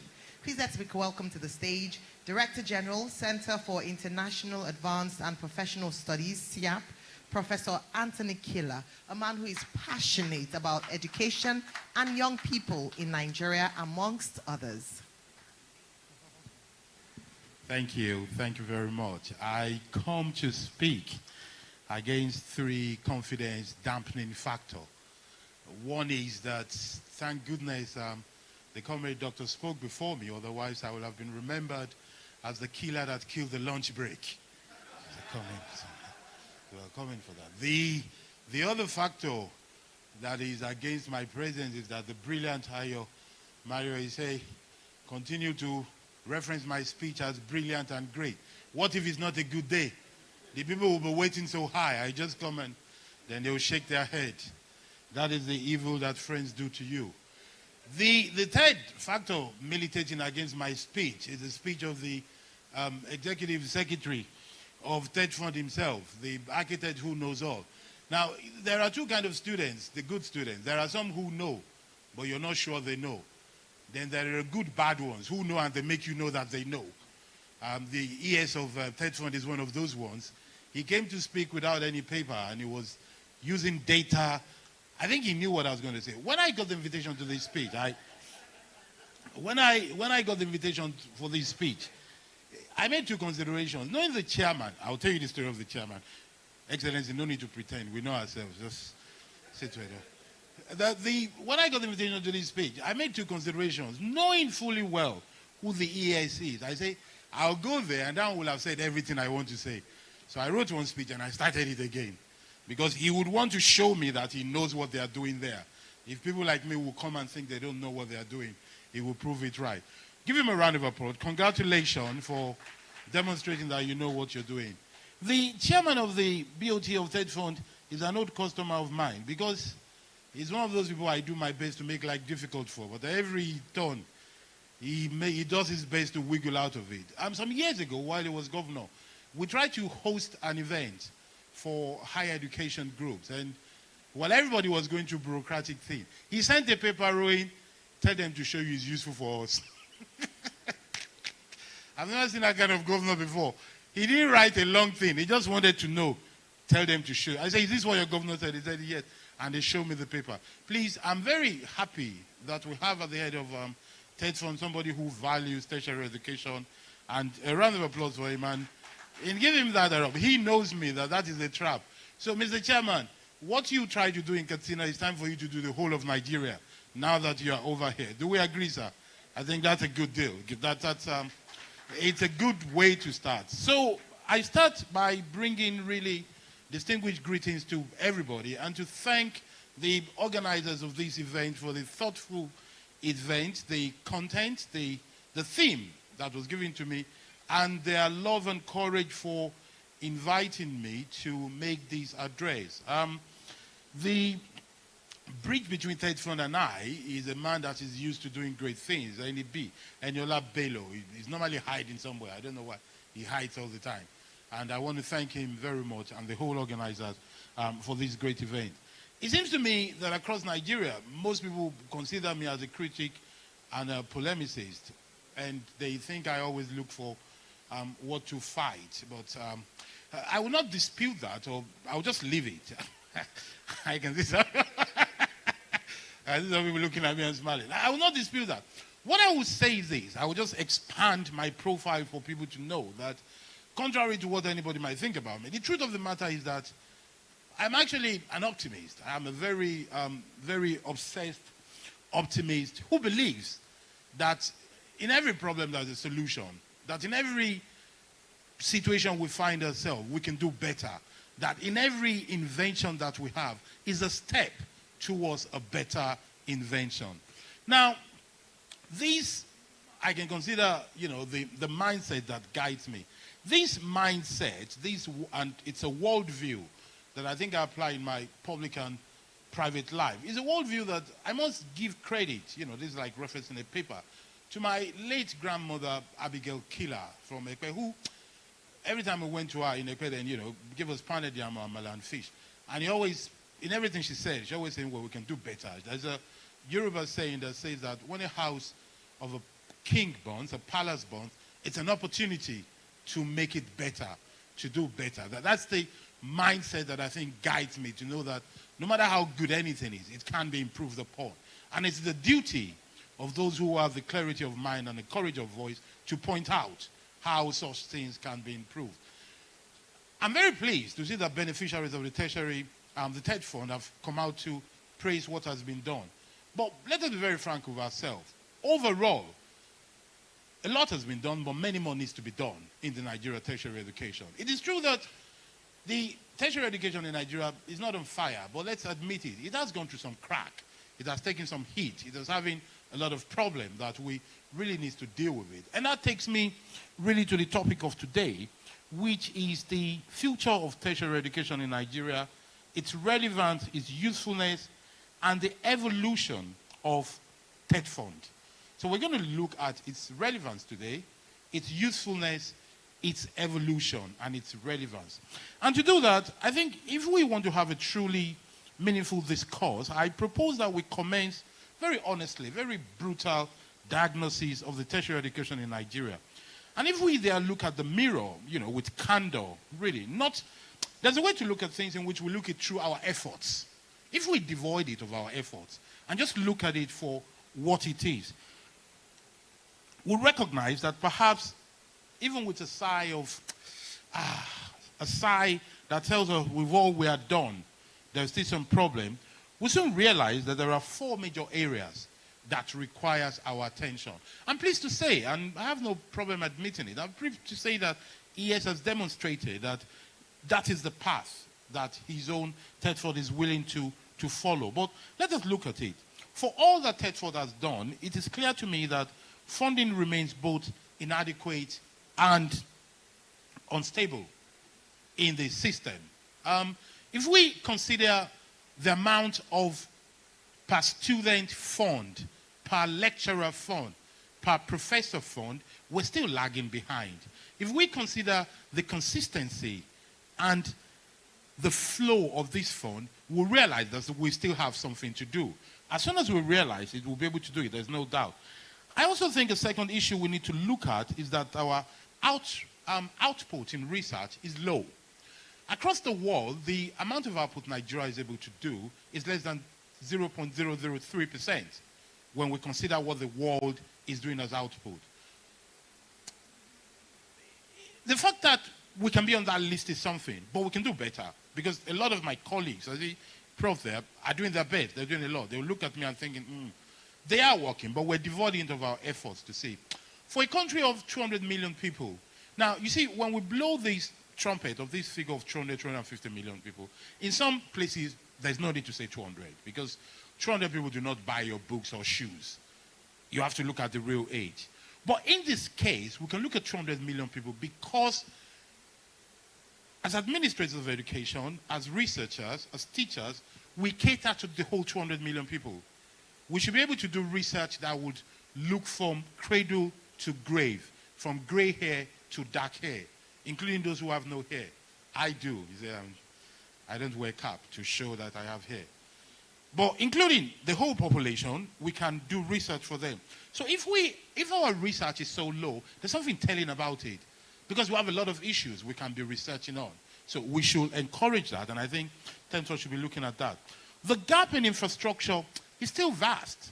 A lot has been done, there's no doubt. But I've been around the country. I'm pro-chancellor of a university, and I have interest in going around some universities. And I've seen that there's some tertiary institutions, polytechnics, have universities and various that, they have business cards and letterheads that call themselves university.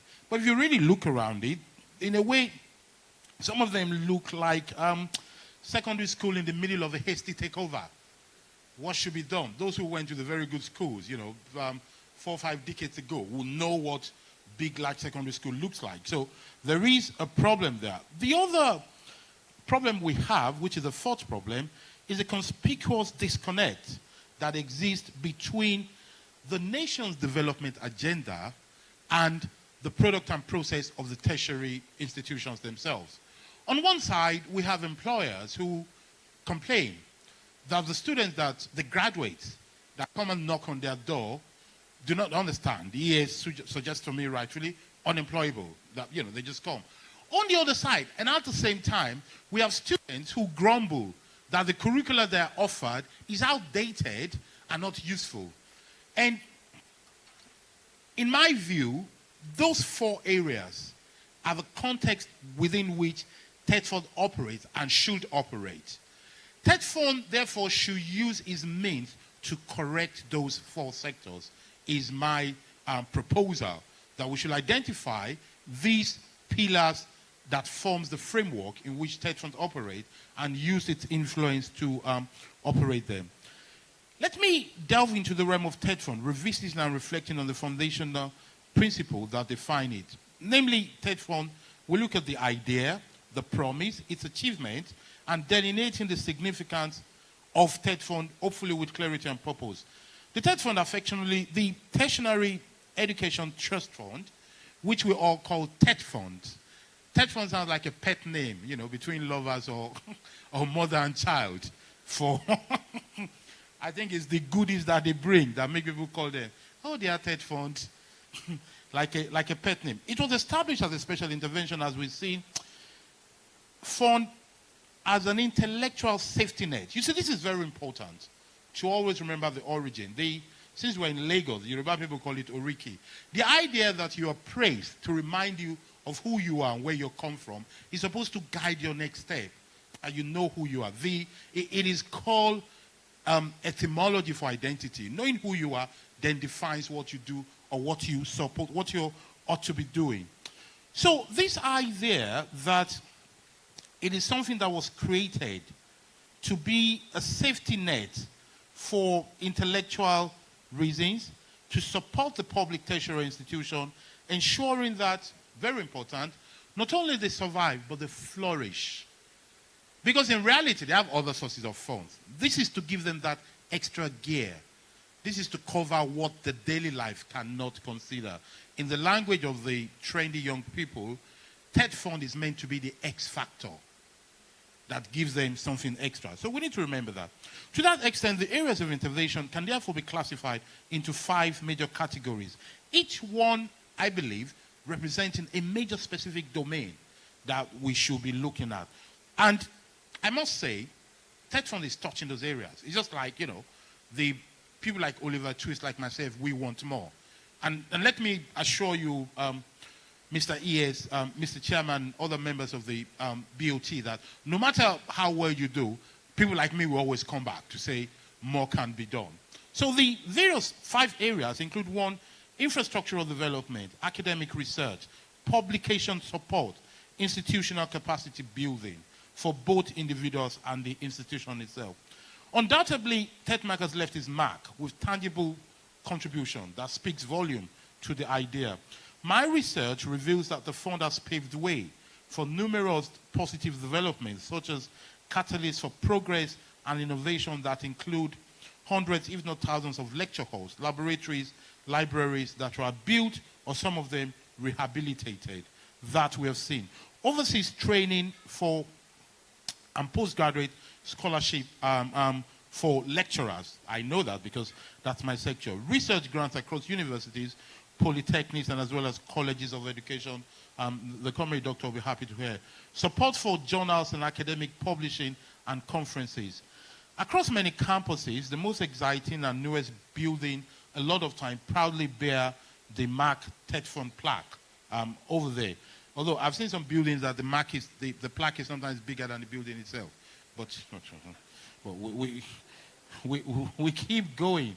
And you know, without this achievement, there's no doubt that many institutions might have vanished into obscurity. Not the whole university itself, but, you know, key areas that if that building was not there. So I have a habit, because I go around campus doing public lectures and various kind of things. Anytime I go there, I say, where's the TETFund building? You can give me that one. At least there must be one room there, because I tend to know that that one will be modern and that it's clean, you know, whatever happens. So, Mr. E.S., members of the board, I am one of those who use your spaces everywhere I go to. So you can see I'm passionate about making sure you do it well and you do it more.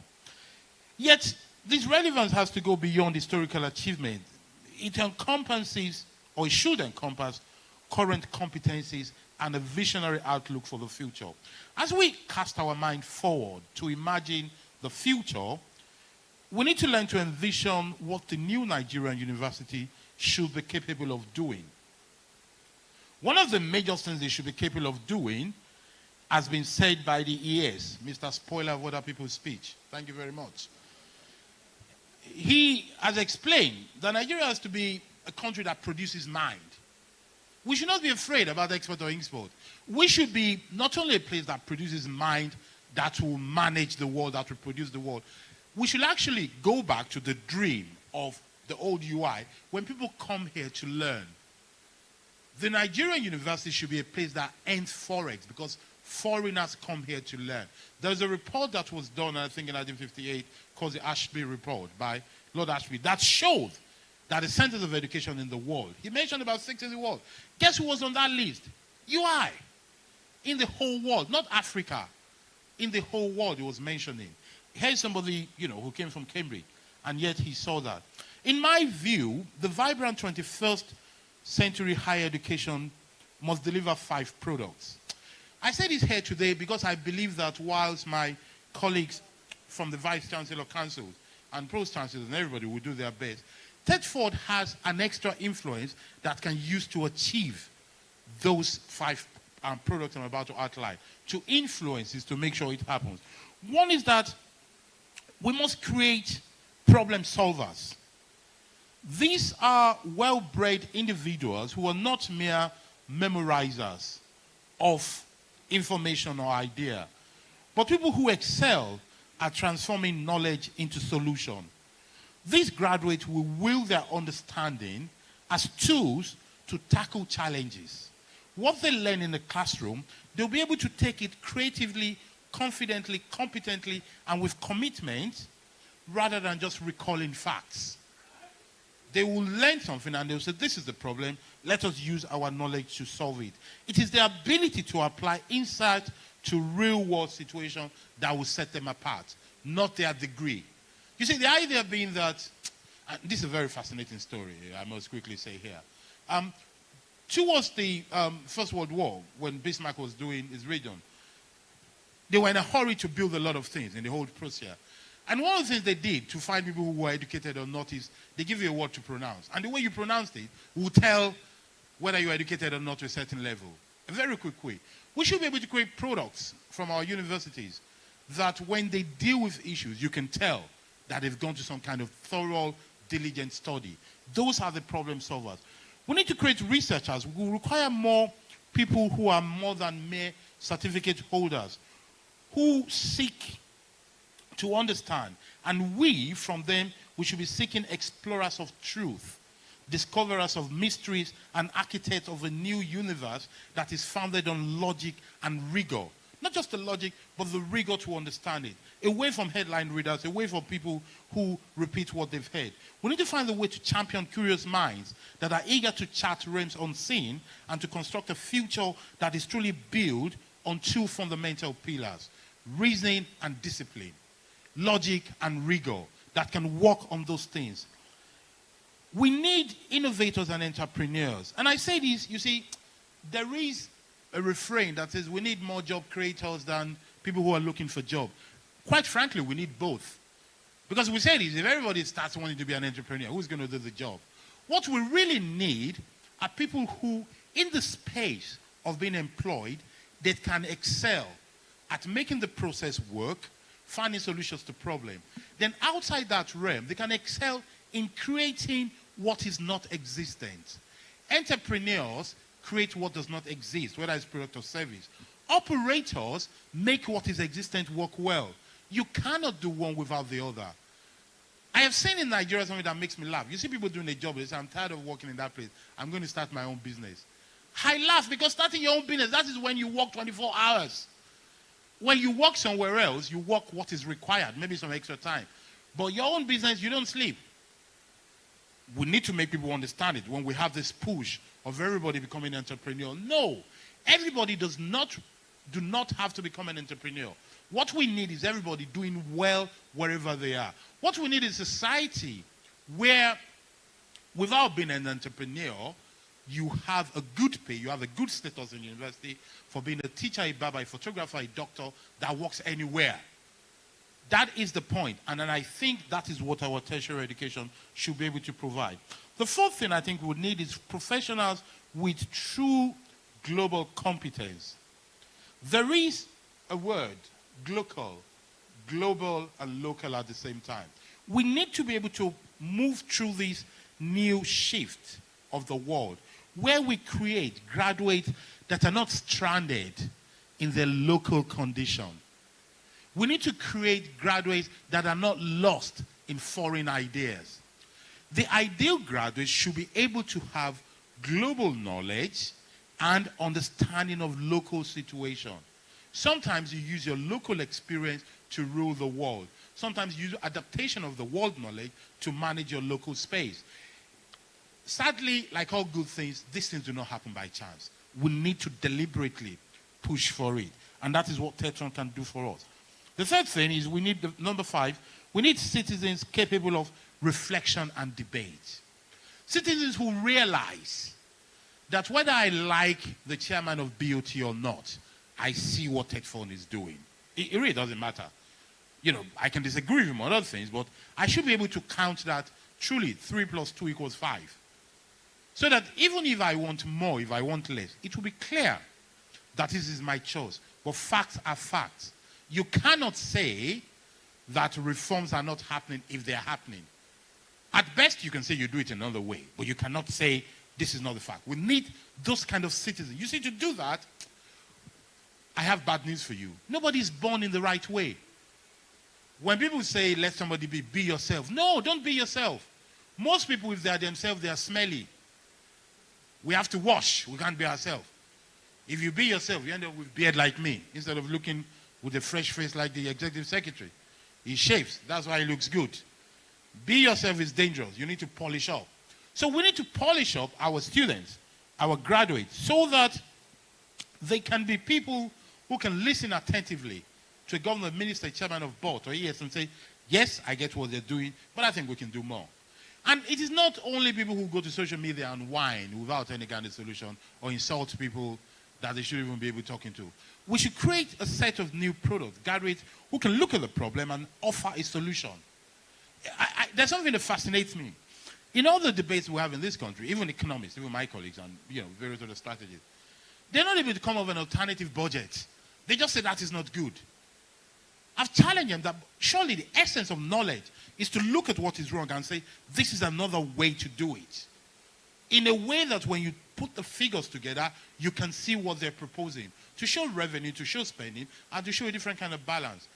I challenge our educational system and through the force of TETFund to help create that kind of product that we have.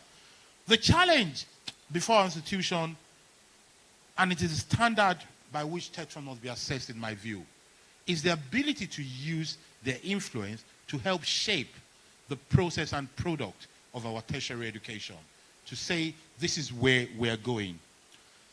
There is a question in the topic of my intervention that requires to be answered. The question is TETFund still relevant? My answer unequivocally is yes. But being me, it is a yes with but. It is yet, but in a mode that needs to change a bit, that follows what we have said. TETFund will continue to be a vital institution because Nigeria's education system still requires a dedicated, structured approach of funding, and it hasn't got enough. Without a targeted, this is the point, now this is the change. Without a targeted intervention, finance in public institutions risk further decline. If we just give money because they need building, the magic will not happen. Deterioration and decline is the risk. Research and innovation demand a distinct, insulated financial mechanism. This insulated financial mechanism, a mechanism that sees beyond the need of today, that looks at the national agenda, that looks way forward, and so we need to start building this. I have an example for you. There was a time, I think about 10 or 15 years ago, I was in Cambridge, and in our postgraduate center, we had what they call the Chinese fund. You know, they sent us some millions of pounds for Chinese students. And the idea was that once they were admitted, or this is the beauty, in Nigeria we call it connaissance. The instruction says when they were admitted, then another one says once they were admittable, we should admit them. And any problem they had, if they needed tutorials for language or for general knowledge, we would take out of that fund, bring them in and brush them up. That is the long view. So at some point, there was no reason. You had no tangible reason to deny a Chinese student admission anymore because they had a policy and they had the money. And you know, regardless of the kind of tie they wear, even if they wear like Dr. Ruben Abati's bow tie, you know they still like money over there. So that, and with that, I take Ayo's job and welcome Ruben Abati to our midst, as he's the one speaking later on. Ciao. So, the TETFund, therefore, will continue to be relevant as long as it continues to guide things. Currently, industry stakeholders in Nigeria are yet to provide the level of funding required for research endeavors, as much as they try. Our industries, you know, be it manufacturing, telecoms, even the law, they're not doing what they ought to be doing. You see, across the world, law firms, telecom industries, all industries, they go to tertiary institutions to go and give money, to go and recruit from there. We need to encourage that kind of culture. What TETFund can do is, what they have to do to be relevant in the future, is to know that that gap is there and to find ways to do it. So to that extent, the new duty of TETFund will now be not only to manage funds or to disburse funds, you know, like the TET name and the pet name, TETFund Darling. Besides being TETFund Darling, TETFund now has to go and create partnership with other stakeholders, with industries, both national and international, to see how they can foster development. In my views, therefore, the new key areas that TETFund must expand into will include research commercialization. We must find a way to aggressively drive research and commercialize it, transforming efforts from mere library archives to cutting-edge laboratory and data collection useful thing. We need to change the gear to making sure research affects the real world. We need to look at a way to help drive targeted research that Nigeria needs, such as food security, renewable energy, public health, digital economy, social security technology, education methodology, not just education, but the methodology of education itself, monitoring and quality assurance. TETFund needs to find a way to be what I would call the national research mission. TETFund needs to build that. TETFund needs to open a desk really for private sector engagement. We must actively incentivize our industries to co-invest in research within the priority sectors that we're needed in, to fuel innovation and to drive economic growth. TETFund's responsibility must expand beyond disbursing of funds. It must also hold recipients accountable so that the next time my dear brother from Lagos State comes to tell us that the university is the most desirable, we must ask them what have they done for us lately. And they should be able to list it, what they've done with that money, to show that with what you've given us, this is what we've been able to achieve. That is the idea of using the funds to make it accountable as well. And when we do this, there must not be equal treatment. Institutions that do better should get more. They should be celebrated. They should be know that because you've been able to do this, you deserve more, so that others will aspire to do that. A good, level, fair starting point for all, but recognition based on merit for those who do well. Of course, we have to weigh these things before they go and say, I'm saying they should be giving some people, not others now. That's not what I mean. What I mean is that those who can't do that. TETFund should also reassess its relationship with private universities and private institutions. My view is that if the curriculum is identical as it is, because it is managed by the regulating body that regulates institutions in private and state universities, and if the student body and the faculty are both Nigerian, I believe that all should feel the presence of TETFund. Even if it's a moderate kind of feeling, they should find a way, because I'm certain that some people inside this room benefited from some funding, some support, some scholarship, some grants, even outside Nigeria. It is therefore important that we start to have this global look to know we cannot limit it. To make this kind of relevant and TETFund work, this relevant work, the role of stakeholders also need to change. Our administrators of higher education need to shift from funds for building to funds for outcome. We need to start thinking along that line. We need to learn to build partnership with industries. We need to strengthen internal financial transparency to encourage investments, donation, and various possible partnerships with industries, individuals, and international partners. Our unions, both the academic and the student union, must learn to use advocacy not just to disrupt, but to secure better system, whether it's funding or process. When you grow up with a name like Killer, you are used to anybody doing anything. You stand strong because your name puts you already in a way that is your game for fight. I am known to go to union events and to go and tell them they are wrong. They should not disturb government. That does not mean when I say government tomorrow, I won't tell them they are wrong too. But the point is that the union of the future cannot be a no-placard union. It doesn't work. Union needs to learn to be proactive and constructive in the way. So we need to change that approach. Non-governmental organizations and civil society groups that are in education needs to become more visible, not at the back end. They need to propose solutions, highlight needs, and show how they can be actively involved in it.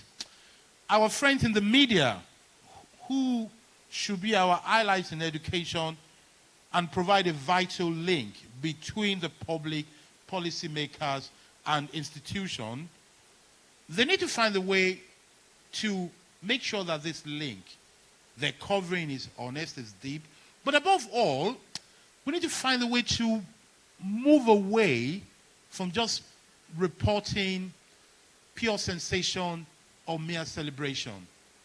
We need to find a way to focus on efforts and results to show that this institution, the faculty or the students or the administrators are trying this kind of thing. And I believe that it is possible to report news even where you do not have success yet, to report the efforts. Because sometimes by showing that one university, one institution, let me not leave out polytechnics and other before they call me elitist, that one institution is doing something or they've started a process. By reporting it, it brings curiosity, interest, and perhaps partnership to be able to be part of it. I know a lot of people who contact me from abroad to wonder, is there anywhere in Nigeria where this kind of research is being done? Can we get in touch with them? It is my view that our colleagues in the media can help that to work on. Now, before I bore people totally to death, allow me to quickly give some bullet points, some practical recommendations which I think that the TETFund of the future needs to consider. I hope that some of these will be a repetition of what I said, but it is good to highlight them. Number one, we must establish a clear and visible national framework for research alignment. TETFund must use its influence and force to align what is being funded with what we want to achieve nationally. And what we want to achieve nationally should be a product of our view, of our research, into what we need, what we have, and what we lack, and try to bridge that gap. We must focus and try to implement performance-based funding for those who will be funded from us. It is important to decentralize disbursement and ensure timelines. One of the good news I've heard today was when they were doing introduction here, and I heard introducing head of board members in the region. That's a very beautiful thing. The idea that you know that in your region, in your state, there are people who represent you and probably understand you better. I hope that they'll be empowered to do more because they'll be able to feel what is going on there. We need to deliberately invest in digital infrastructure. The digital infrastructure is not an optional, it's not an addition. It has become an essential, very basic infrastructure in our life. Every student, not most students, not some students, every student must have access to online resources and learning tools. And here the ES will tell me, yes, they have their interconnecting tetras. That's very good. Digital tools are the new essential infrastructure, and they must be available for education because they're vital. We need to fortify our audit and transparency system to launch a public dashboard that tracks TETFund and projects so that people will not, be vague about what TETFund is doing. There should be a way in which people see. You see, because when we show what we do with what we have, we're likely to get more. That is the whole point. Thank God they have somebody like the ES who's a very grateful man. If it was me, when they gave me 50%, I would say I want 70 of that 50% that they offered you. That's why they chose you there, moderate and good man. TETFund must support curriculum modernization, which is what the employers want. But we must also, and this is a paradox, while on one side we align research with national interest and we try to modernize our curriculum to meet practical things that employers need. Amazingly, this same person talking argues that TETFund should also find a way to create a space for purely similar intellectual pursuits. Very theoretical things that nobody will use. I have received funding before to do research on the sexual life of the people in the Middle Ages. It was funded. Actually, it was funded more than those people trying to cure some disease immediately. But the whole point is that those who fund those kind of things, that man is laughing. You like bad things. That's kind of laughter you're laughing. Serious people are holding themselves back not to laugh because you could not help yourself. Now, the reason why you fund this kind of things is that because you know that in the process of doing that, a lot will be discovered that you can then use in the daily life and the understanding. So while TETFund works with industries to fund very practical knowledge, it is important that it also creates a space for those similar esoteric, purely intellectual things that will save the future. Some people are still arguing that, we're going to send people to the moon when we cannot cure acne or bald head yet. But here you go. One thing leads to the other. If TETFund wants to be authoritative, relevant and authoritative, it has to be that organ that does what others have no interest in doing. And that is the key point. TETFund is that organ that will do things that others cannot see the immediate interest in doing. Why? Because TETFund looks at the future. Because it is there to create a safety net. We must promote competitive research clusters across the nation. TETFund needs to encourage and support localization as well as interstate and regional collaborations among institutions. We have 36 states and we have a lot of institutions in those states. Imagine if we could have in this country 40 or 50 centers of excellence across the country that are known to be the place for these very crucial things that they do. And TETFund follows them. And you see, and those centers of excellence, they don't have to be just that institution. It could be a collaboration among the institutions of those areas because they use localized ideas to make it happen. TETFund also needs to enhance. If I don't say this, some people will not be happy, and I believe in it anyway. We need to enhance faculty welfare. It is not enough to build buildings. Try to give some professors more money. Try to make sure that they are enabled to do more research, more publication, more participation. There's a lot of career development courses that goes beyond what they're even studying. Let the lecturers in the Faculty of Law get some career development fund to study French, Arabic, or even cooking. It is okay. It is part of development. That is something that others might not understand, but TETFund will understand what they're doing. As long as they can justify what they will bring back, or as His Excellency, the then Governor Masari will put it, as long as they can show it is useful. I still remember that it's paper on my head. As long as they can show you it is useful, fund them for such things. It is great. The relationship, and I go back to it, between TETFund and private academic institutions must be considered seriously immediately. The current total exclusion, I believe, is unsustainable and cannot continue indefinitely. We must find a way to assess this situation and explore at least a partial, maybe conditional involvement of the private institution, collaboration that can lead to mutual benefit between TETFund and the whole academic ecosystem. TETFund must find a way to gain recognition outside academic circles. That's very important. Because you see, this body that does a lot for the academic circle must not be restricted inside the academic circle. It is not just a matter of showing off. It is because it brings results. The key is to demonstrate tangible achievement which will benefit the society. When society see impacts of TETFund, I believe that TETFund's relevance will grow and it will get more respect. And this visibility, I believe, can also pave way for more partnership and funding even beyond government. TETFund really needs to look out to do that. In closing, allow me to leave you with a reminder, and that is that TETFund is not just a fund. It is a national philosophy. It is a philosophy that states that education is too vital to be left solely to budgets. However, a philosophy is as effective as its implementation. If we truly believe, as the ES has said, that education is the driving force of national progress, then TETFund must become more than a structural builder. It must become a cultivator of minds, a generator of ideas, a catalyst of national competitiveness, and contrary to what too many people think, Nigeria's future will not be shaped by oil, politics, or population. It will depend on the quality of our thinking. And the systems will develop and nurture from that kind of thinking. Let us therefore, I leave you to say, commit to strengthening TETFund, reforming our institution, building a tertiary institution and system that is befitting of a nation of ideas, promises, and possibilities. Thank you very much. A big thank you, Professor Anthony Killer. Thank you so much. Please, can we give him a loud round of applause for that brilliant presentation. Professor Killer, I believe we can say it on good authority that you did not fall hand. Thank you so much. Now, Malik?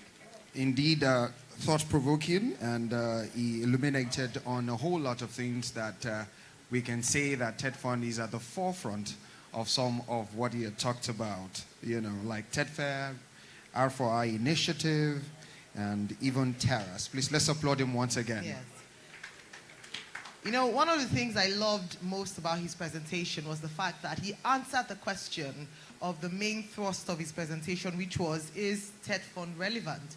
It was a big resounding yes. However, he did say there were conditions attached to it, or perhaps a modification of how TETFund currently runs. And I believe that maybe we need to, architect Echono needs to give him a little bit more for his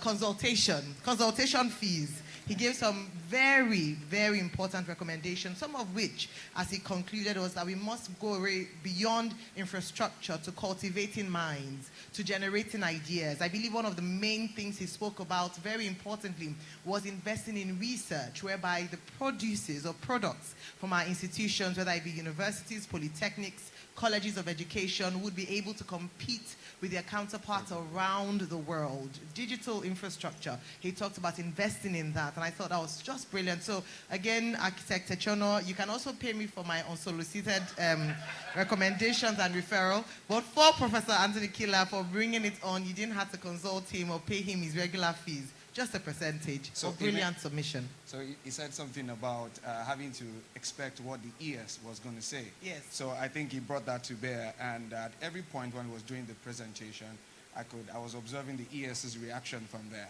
It's more like a milestone for us of TETFund, and it's like clear indication of what we are and what we'll do at the epicenter of things. So that's quite laudable. Please let's give a resounding applause for the Executive Secretary of TETFund and the leadership and the Board of Trustees here present today. All right, they say the reward for hard work is more work. So, sir, you have a lot of more work ahead of you. In the next few minutes, we'd like to engage the audience. It's time for an interactive session, and we have the opportunity to ask questions based on Professor Kila's presentation. He had talked about funds for outcomes as opposed to funds for buildings. All right, well, in the interest of time, I believe that we would move very quickly to the next presentation, and then we'll take our interactive session afterwards. If you have any questions or perhaps you'd like to comment based on the first presentation, please hold your thoughts. Don't go anywhere yet. Write it down. We'll be more than happy to take it in addition to the next presentation. All right. Since we're doing the next presentation, I'll do the justice calling on the next presenter, who is a veteran journalist, a seasoned newspaper columnist, and an anchor of the Arise News, the Arise Television, in person of Dr. Ruben Abati. So please let's applaud him as he makes his way, and will be doing presentation on the TETFund, or the eyes of the public. Please let's applaud him as he makes his way, please. A very quick fact, he's possibly the latest 60-year-old in the room. Interesting. So please let's give him a diamond round of applause as he comes to take the microphone for his presentation. Thank you.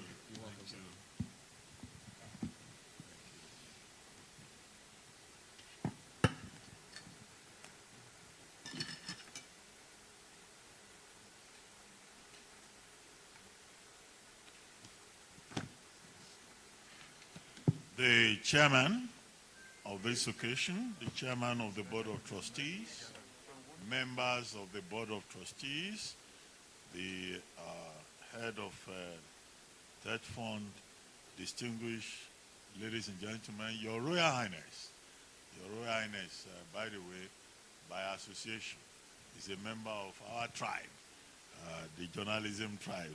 Abi Kabezi. Anyway, thank you very much, sir, for gracing this occasion. I saw the Olofin of Sherry Olofin earlier on. Kabezi, thank you for being here. And then, distinguished ladies and gentlemen, not forgetting Professor Anthony Kila, my friend, colleague, and brother, who had just spoken. Well, I have quite a long piece here, but I would prefer to just read it, because I'll put down my thoughts. Your Excellency, good to see you again, sir. Yes, sir. Yes, sir. So my presentation is titled TETFund in the Public Eye: Roles, Impact, Public Value, and the Way Forward.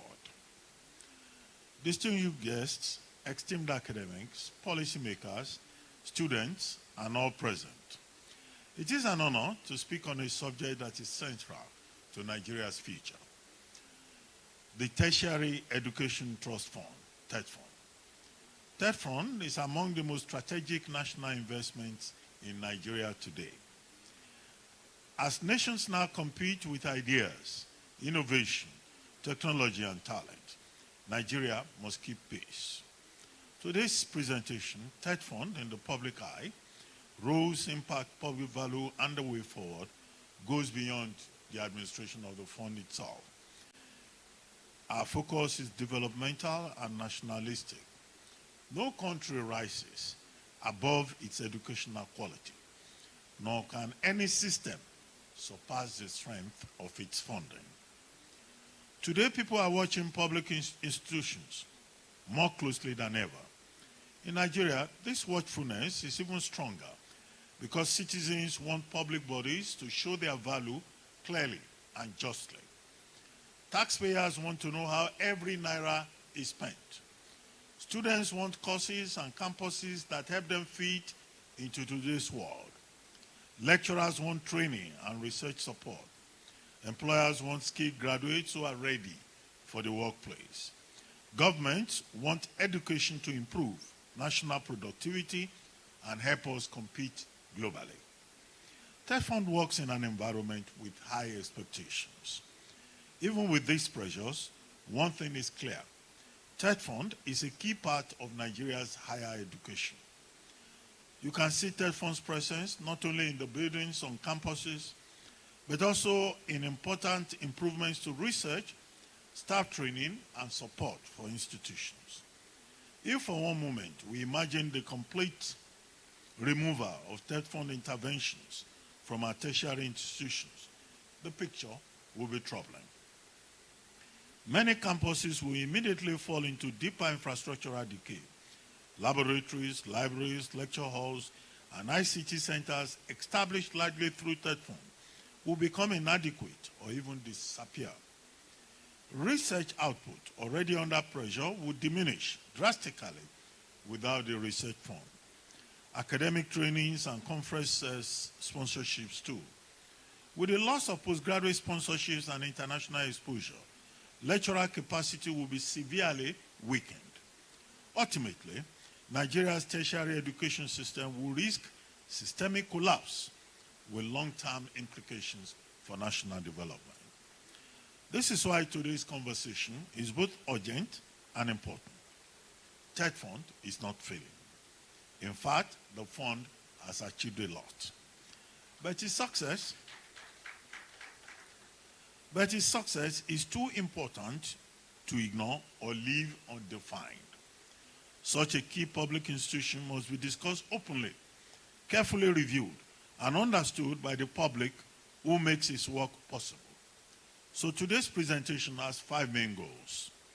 First, to clarify TETFund's statutory roles and responsibilities in a manner that dispels misconceptions and enhances public understanding. Second, to move beyond public perception, whether positive or critical, and examine the fund's real measurable impact on Nigeria's tertiary education system. Third, to analyze TETFund not just as a funding mechanism, but as a generator of public value, viewed through the lens of contemporary public administration and public value theory. Fourth, to identify the structural, administrative, and contextual challenges that may hinder TETFund's ability to deliver its mandate at optimal levels.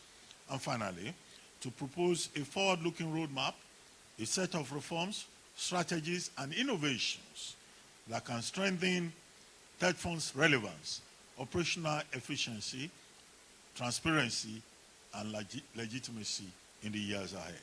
In essence, this conversation is for us to look critically, yet constructively, at an institution whose contribution affects millions of Nigerians directly or indirectly. It calls on us to recognize both its achievements and its vulnerabilities, and so we may assign blame, but so we may protect and enhance a national asset vital to our educational and developmental failure. Now, understanding TETFund, its mandate, structure, and rules. To appreciate TETFund's role, consider its origins, evolution, and rationale. It arose from a national necessity that was created, as Nigeria could no longer ignore the decline in tertiary education. Understanding TETFund requires examining its history, funding, mandates, and governance. TETFund's story began in 1993 with the Education Tax Fund. At the time, Nigeria's tertiary institutions faced decaying infrastructure, obsolete labs, empty libraries, and chronic underfunding. Student numbers grew as infrastructure collapsed. Lecturers struggled with limited opportunities and support. The ETF was created as a corrective measure, mobilizing resources beyond national budgets, traditional budgets, to revitalize education. However, over time, it became clear that the ETF's goal, though good, was too large because it tried to help every level of education. Nigeria's education problems needed a more focused and specialized solution. In 2011, following changes to the law, the ETF became the Tertiary Education Trust Fund, TETFund.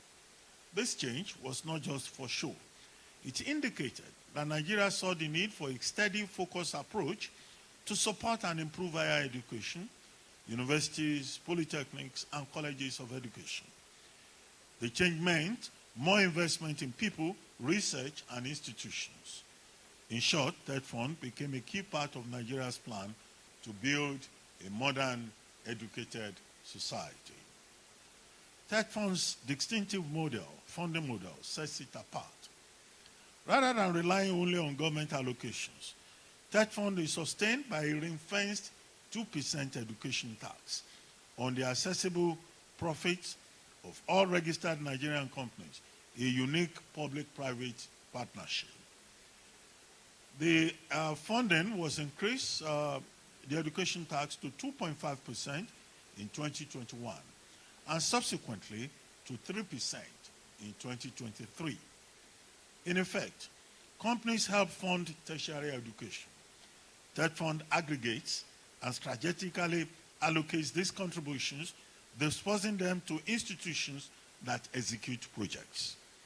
This model ensures consistent funding, reduces political risk, strengthens accountability by linking funds to taxpayers, and fosters national responsibility for education. TETFund exemplifies meaningful private sector participation in national development through transparent, structured taxation. TETFund's influence is broad. Unlike other agencies, it covers nearly all aspects of academic life, building infrastructure, supporting research, and fostering academic development.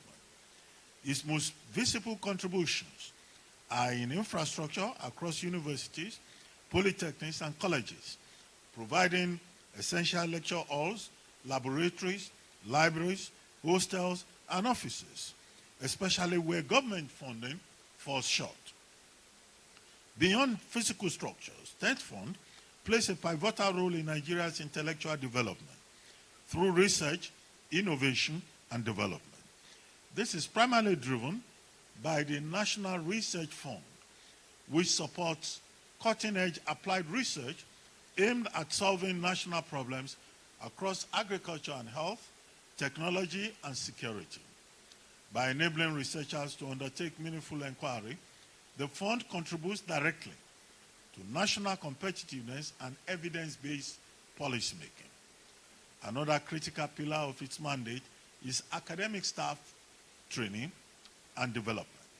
TETFund sponsors postgraduate studies, both locally and internationally, supports conference participation, and funds capacity-building programs that expose lecturers to new ideologies, technologies, and global best practices.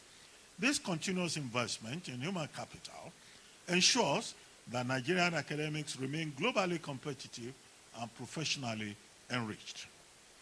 Complementing these efforts is TETFund's commitment to library development and learning resources. Modern libraries no longer rely solely on shelves of books. They require e-resources, digital catalogs, journals, databases, and knowledge repositories.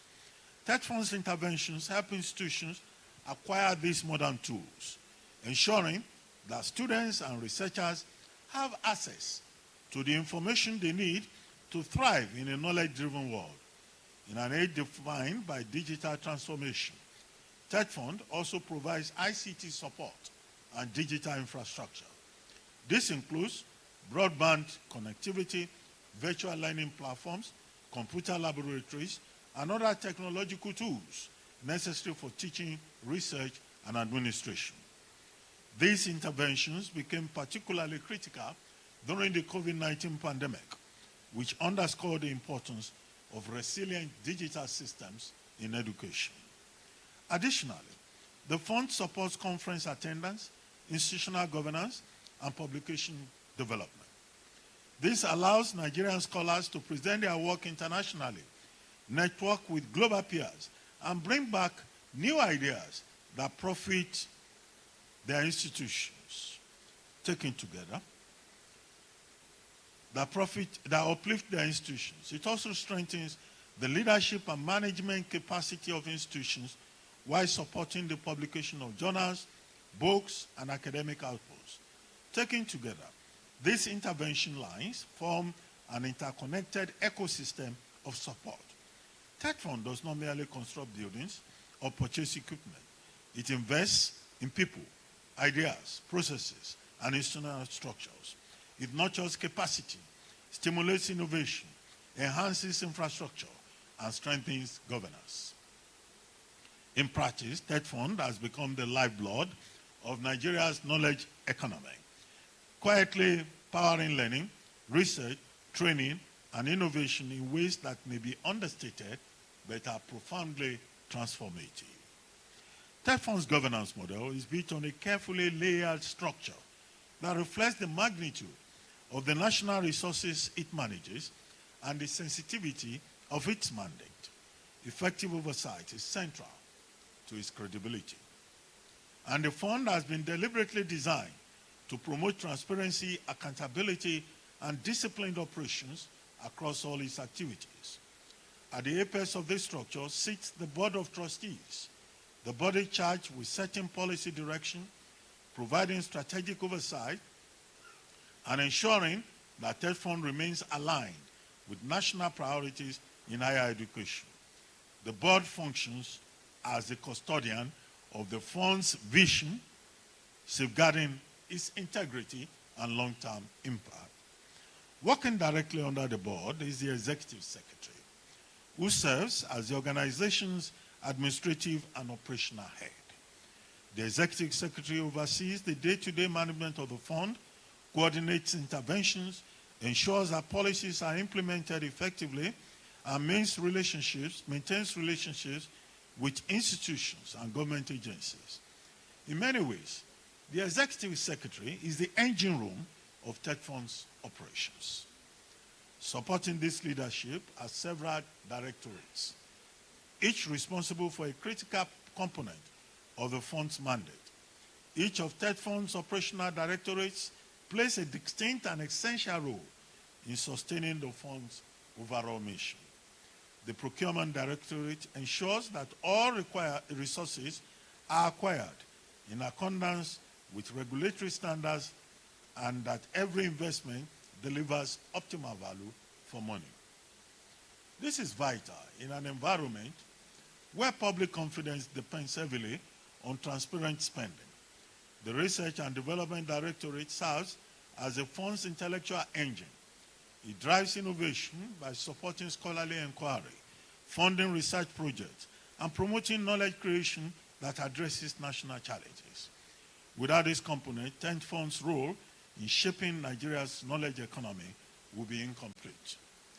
Through the Project Monitoring and Evaluation Directorate, the fund tracks the progress, quality, and implementation impact of its interventions across the country. This directorate safeguards the integrity of projects by ensuring they are implemented as planned and deliver measurable benefits to institutions. Long-term visioning is provided by the Planning and Strategy Directorate, which conducts institutional analysis, formulates strategic frameworks, and ensures that TETFund's activities remain aligned with broader national educational goals. The Directorate ensures that the fund not only responds to current needs, but also anticipates future demands. Meanwhile, the Finance and Disbursement Directorate manages resource allocation, enforces financial controls, and oversees auditing processes. Its work guarantees that funds are released appropriately, tracked properly, and utilized responsibly across all beneficiary institutions. Finally, the Human Resources and Administration Directorate maintains organizational efficiency by managing personnel, supporting staff development, and ensuring that internal systems function smoothly. Without effective human resource management, even the most well-funded initiatives will struggle to achieve their intended outcomes. Together, these directorates form the operational backbone of TETFund, enabling the institution to fulfill its mandate with professionalism, discipline, and strategic clarity. Together, these directorates create a governance ecosystem where specialized functions reinforce one another, promoting both rigor and continuity. Moreover, each beneficiary institution, whether a university, polytechnic, or college of education, appoints TETFund desk officers. These officers serve as the operational bridge between TETFund and the institutions. They prepare proposals, coordinate documentation, monitor projects on the ground, and ensure that institutional activities comply with TETFund guidelines. Their role is critical in translating TETFund's policies into practical outcomes at the institutional level. This governance model, with its multiple layers and intersecting roles, is intentional. It distributes responsibility, creates internal checks and balances, and reduces opportunities for mismanagement or unilateral decision-making. However, it also introduces bureaucratic complexity. Processes can be slow. Approvals may take time. Institutions sometimes express frustration with the administrative rigor that is required to assess or implement interventions. Nonetheless, this complexity is not without purpose. It reflects an effort to protect public resources and maintain accountability. Moving forward, the challenge and the opportunity lie in streamlining the system without weakening oversight. That balance will be crucial as TETFund continues to evolve and respond to emerging demands in Nigeria's higher education landscape. Now, TETFund in the public eye. Perception versus reality. Understanding how the public perceives TETFund is essential for appreciating both its successes and its challenges. Public institutions survive not only on their performance, but also on their legitimacy. In the case of TETFund, the institution enjoys a relatively high level of visibility, yet much of the public conversation around it remains shaped by partial information, assumptions, and evolving expectations. For most Nigerian students, parents, lecturers, alumni, TETFund is encountered through the physical and functional improvements it brings to campuses. It is the new faculty building, rising, where an abandoned structure once stood. It is a modern ICT center humming with hundreds of computers, providing students with essential digital literacy skills. It is a lecture theater with working air conditioners, internet connectivity, ergonomic seating, and functional multimedia facilities. To the academic staff, TETFund may be the scholarship that made it possible to pursue a master's degree or a PhD abroad, or the sponsorship that allowed them to attend an international conference and engage with global scholarship. For others, it is the source of teaching aids, research grants, library upgrades, and institutional capacity building programs that have transformed academic operations. In this sense, TETFund is visible, tangible, and measurable. It manifests physically on campuses, and its interventions often translate into immediate improvements in comfort, productivity, and academic experience. This strong visibility is a major contributor to its favorable public reputation. Yet, beyond this visibility lies a deeper layer of misconceptions that shape public perception. Many Nigerians assume that every building or facility on a tertiary campus is a TETFund project. Any project with a modern look is often attributed to the fund, even when it is funded directly by the institution or state government. There is also a widespread belief that TETFund's role is to replace government funding rather than complement it. This misconception ignores the reality that the fund was never designed to take over the responsibilities of the state or federal government in funding tertiary education. It was designed to support, not to substitute. Another persistent assumption is that TETFund has unlimited resources and should therefore respond to every need, such as hostels, roads, salaries, power supply, student bursaries, and even welfare. Some stakeholders also perceive TETFund resources as readily accessible, believing that institutions can request for funds at will. These misconceptions create unrealistic expectations and strain the relationship between the fund and its stakeholders. They set the stage for frustration when institutional requests cannot be accommodated or when project cycles follow strict procedural timelines that may appear slow to the uninformed observer. In today's media-driven society, perception often races ahead of reality. Social media in particular has amplified voices and opinions, both informed and largely uninformed, shaping public narratives at astonishing speed. A stalled project on a campus, even when caused by institutional bureaucracy, contractor challenges, or procurement delays, may be immediately attributed to TETFund inefficiency.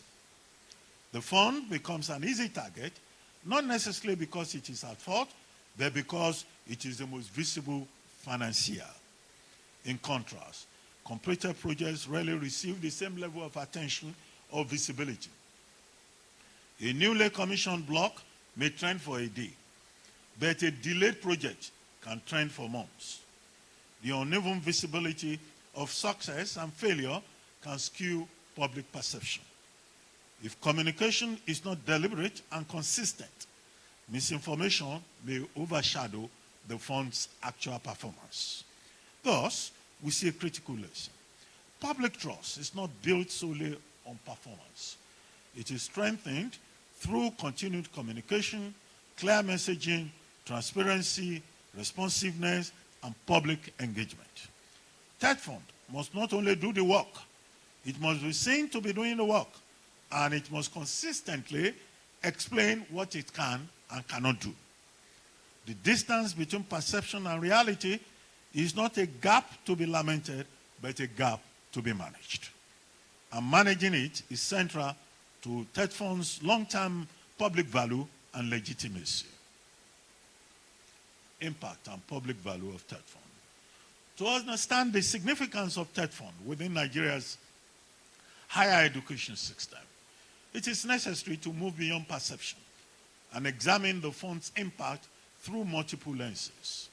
Its contributions are multidimensional, spanning infrastructure, human capital, research, equity, and broader societal outcomes. Viewed collectively, these interventions reveal why TETFund is widely regarded not merely as a funding agency, but as a vital agency of public value.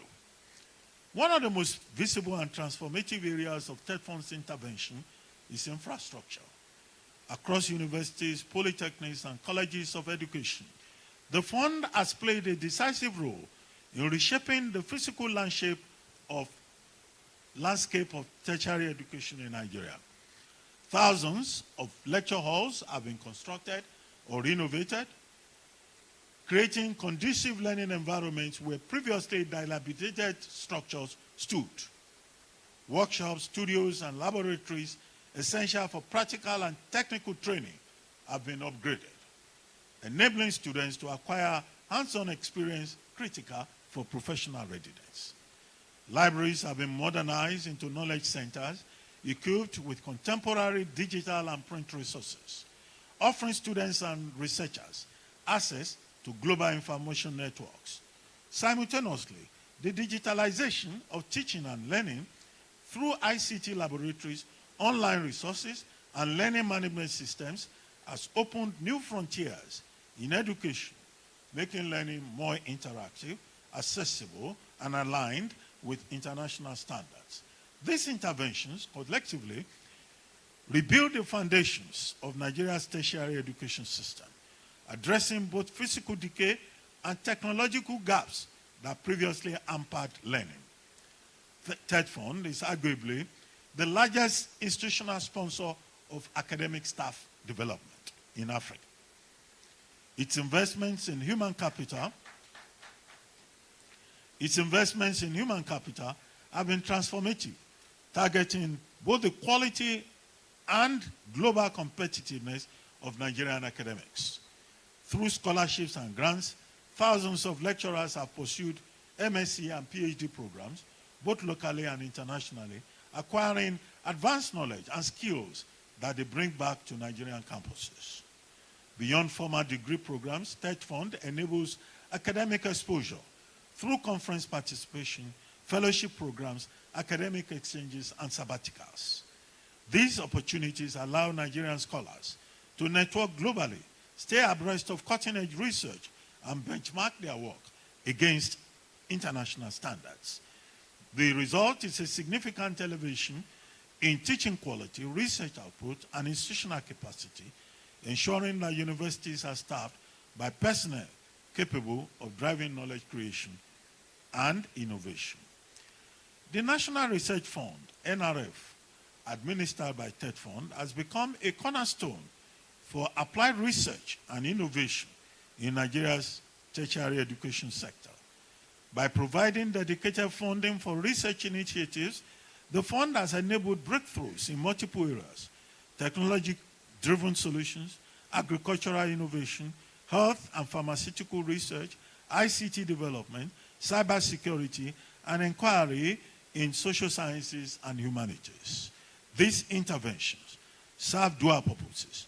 They address national development challenges while simultaneously positioning Nigerian researchers within the global knowledge economy. However, despite these gains, research remains an area that requires deeper investment, better coordination, and stronger institutional oversight to ensure sustainability and greater social impact. A defining feature of TETFund's approach is its commitment to equitable national development. Unlike prior funding mechanisms that often favored older or metropolitan institutions, TETFund ensures that smaller, rural, or newer institutions receive support comparable to that allocated to long-established universities. This strategic allocation reduces historical inequalities in infrastructure, research capacity, and academic opportunity, fostering a more balanced and inclusive tertiary education system across Nigeria. Now, let's talk theory. Viewed through the lens of Moore's public value theory, the impact of TETFund transcends the immediate outcomes of financial disbursement.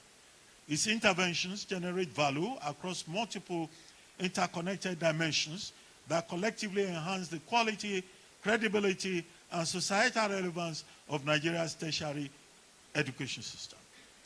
Firstly, there is outcome value, reflected in the tangible improvements that students, lecturers, and institutions experience daily. Modernized lecture rooms, upgraded laboratories, digitized libraries, and improved ICT infrastructure will transform the learning environment, directly elevating the quality of education delivered. These visible enhancements demonstrate that public investment has produced concrete results that can be measured, experienced, and appreciated. Secondly, service value arises from strengthened institutional capacity and administrative efficiency. TETFund enables universities and colleges to operate more effectively. These improvements enhance institutions' ability to deliver educated services reliably, manage resources efficiently, and maintain operational continuity, ensuring that both teaching and research functions meet evolving standards of excellence. Thirdly, trust value is generated through the fund's transparent, accountable, and well-structured mechanisms for resource allocation. Citizens, institutional leaders, and other stakeholders gain confidence in TETFund's integrity as a vehicle for public investment. The perception and reality of a credible funding agency reinforce public trust in governance institutions and the broader public sector, thereby strengthening the legitimacy of educational development initiatives. Finally, societal value. captures the broader long-term contributions of TETFund to national development by enabling research, fostering innovation, and supporting human capital development. The fund strengthens Nigeria's capacity for productivity, technological advancement, and global competitiveness. These investments ripple outward from campuses into the wider economy, driving social progress and positioning the nation to meet both present and future challenges. In sum, TETFund exemplifies a public institution that creates layered value, delivering immediate improvements in infrastructure and services, fostering trust in public administration, and contributing meaningfully to social advancement. Its role, therefore, extends far beyond funding alone, positioning it as a central engine of public value in Nigeria's knowledge economy. These dimensions illustrate that TETFund is far more than a funding agency. It's a generator of public value, a catalyst for human capital development, an engine of innovation, and a critical pillar in Nigeria's quest for knowledge-driven growth. Its interventions ripple across society, creating both immediate benefits for academic communities and long-term contributions to national development. Now, let's look at challenges and constraints. Despite its remarkable achievements and central role in Nigeria's tertiary education system, TETFund faces a range of structural, operational, and systemic challenges. Understanding these constraints is essential for assessing the fund's effectiveness and for charting a path forward that strengthens its impact, accountability, and public value. One of the most persistent challenges confronting TETFund relates to bureaucratic processes. Procurement procedures, though designed to ensure transparency and accountability, are often slow and cumbersome. These procedural delays, coupled with inconsistencies in institutional capacity, can result in stalled or prolonged project implementation. Some institutions lack sufficient technical expertise or administrative efficiency to navigate TETFund's complex requirements effectively, while others display weaknesses in monitoring and evaluation. The consequence is reduced operational efficiency, extended project timelines, and occasionally public frustration, even when funding and intent are fully available. Financial limitations constitute another constraint. The demand for TETFund interventions consistently exceeds available revenue. Particularly, the fund relies primarily on the 3% education tax from registered companies. Macroeconomic factors such as inflationary pressures, exchange rate volatility, and rising construction and material costs further strain available resources. These financial pressures mean that not all worthy projects can be funded immediately, creating competition among institutions and the potential for unmet expectations. While TETFund provides funding and oversight, the effectiveness of its interventions is partly dependent on the capacity of beneficiary institutions. Some institutions struggle with poor project management, inadequate technical staff, weak financial controls, and an over-reliance on TETFund for even routine operational needs. This overdependence can undermine sustainability and create a culture where institutional ownership of projects is diminished.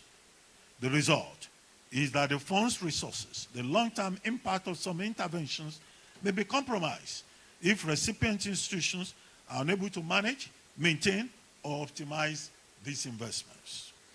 In an era dominated by social media and constant public scrutiny, communication is a critical determinant of legitimacy.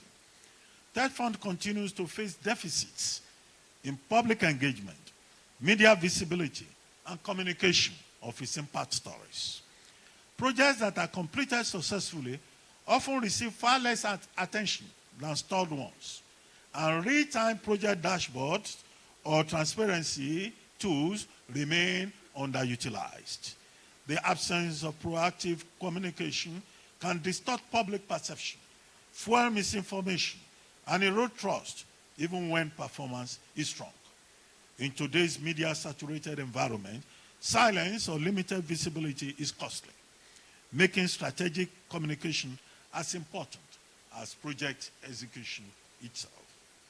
Finally, TETFund, like all public agencies managing national resources, is vulnerable to political interference.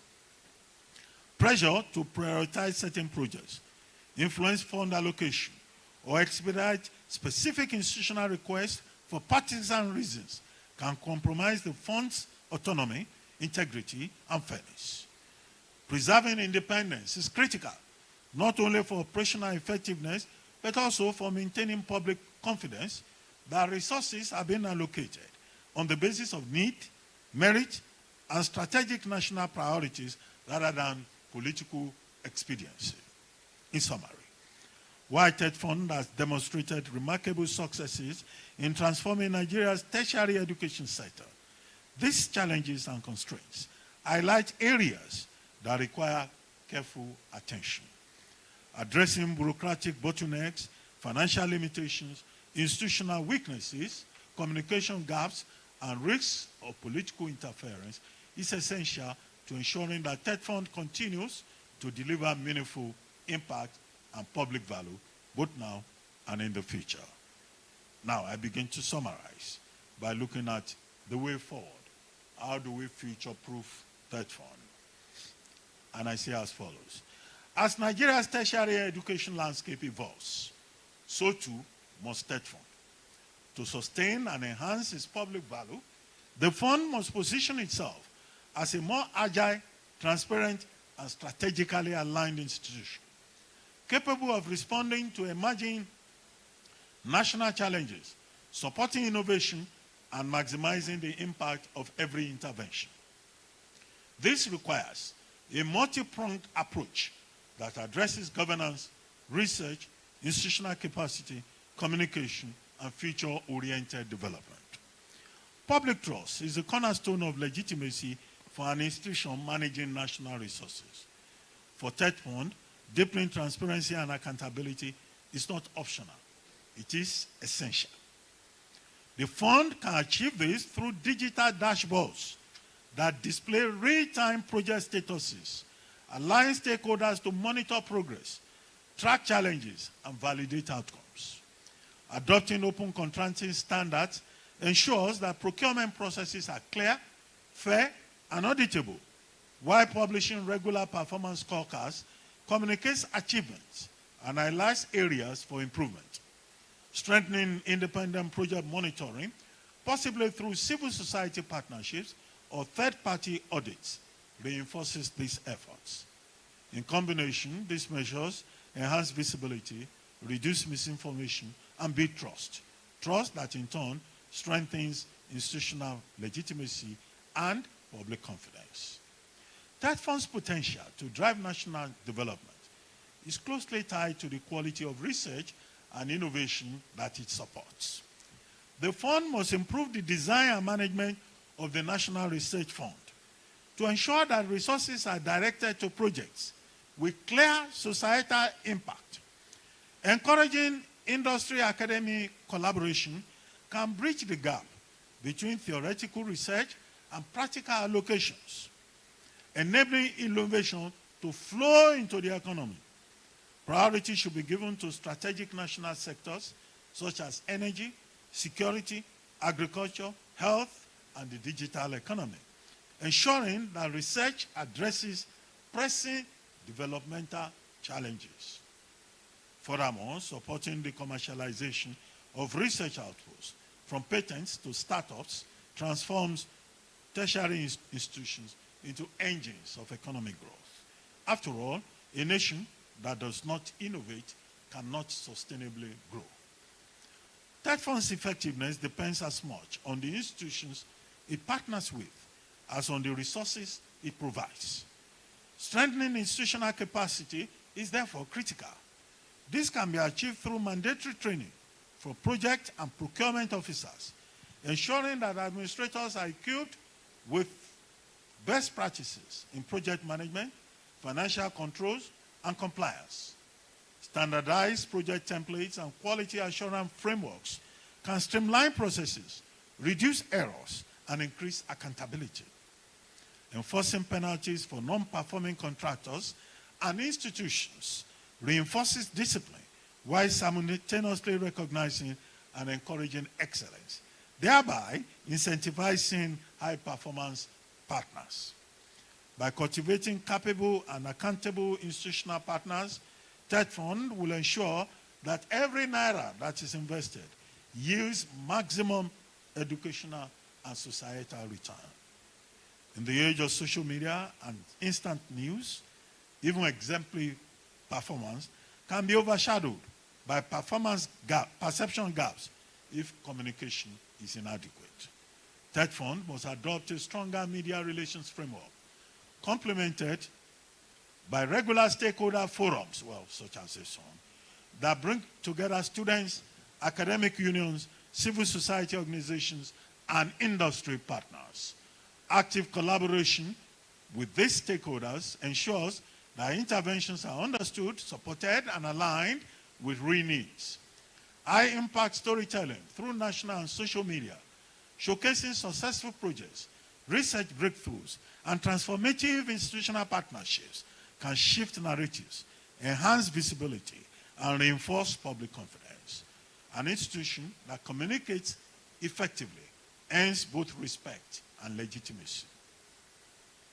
TETFund must anticipate the future, positioning Nigeria's institutions at the forefront of the global knowledge economy. This entails investing in frontier technologies such as artificial intelligence, robotics, biotechnology, and data science, and supporting centers of excellence for innovation and applied research. Partnerships with global research networks can provide exposure, knowledge transfer, and collaboration opportunities that elevate Nigeria's academic profile. More broadly, the fund can help reposition tertiary institutions as engines of industrialization, linking education, research, and innovation to national economic transformation. By aligning funding priorities with the demands of the 21st century, TETFund can move beyond infrastructure and human capital development to become a strategic driver of knowledge-led growth.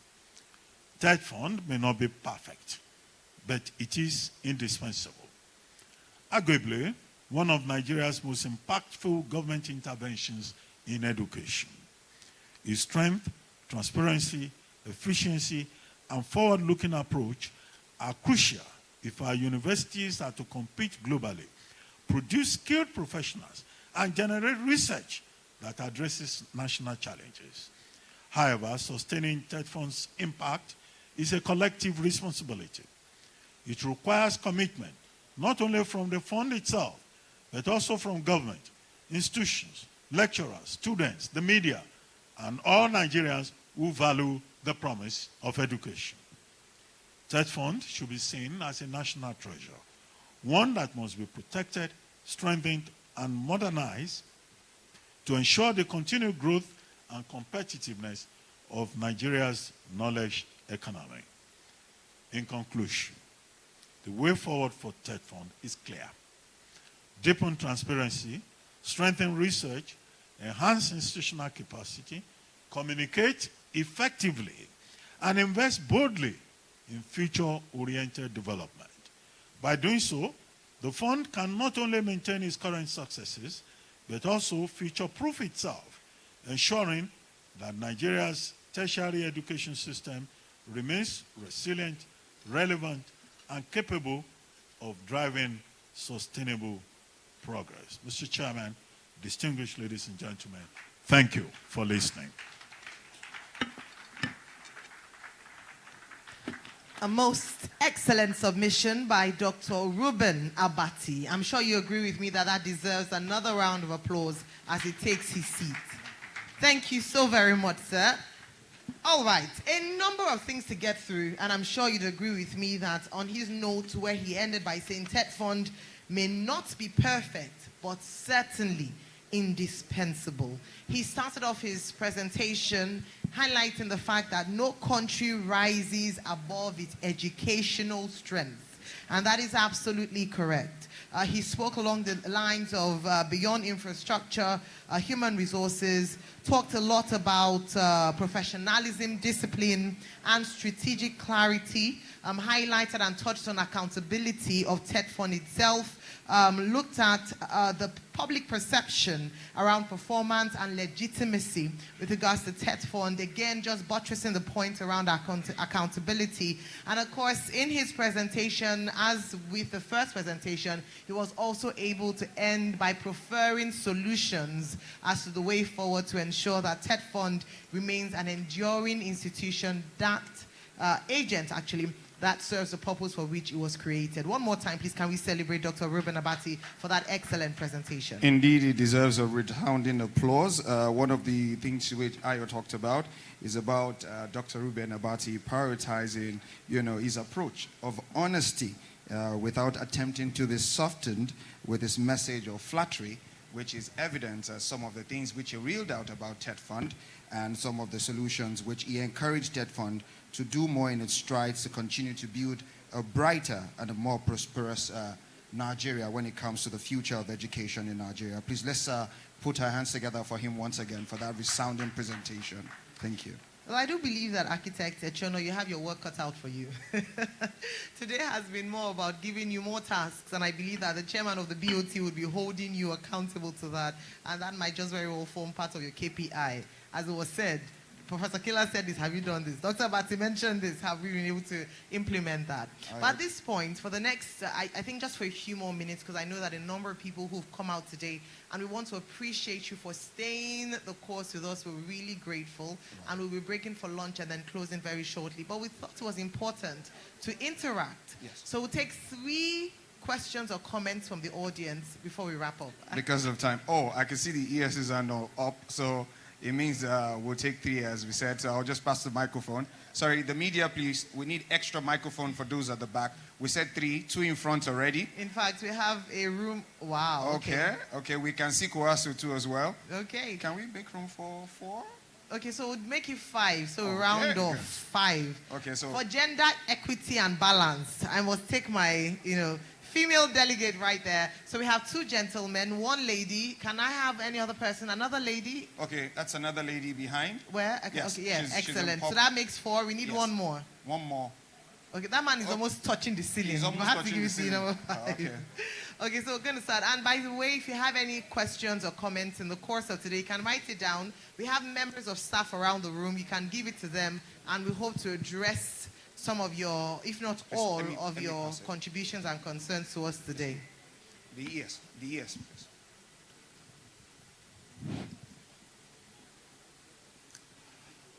Mr. Chairman, sir, very distinguished ladies and gentlemen. First, on behalf of the Board of Trustees, let me commend the 2 presenters for the eloquent delivery of their submissions, and to assure you that we've taken in the observations and suggestions that will be able to internalize and help us going forward, which is the object of this interaction in the first place.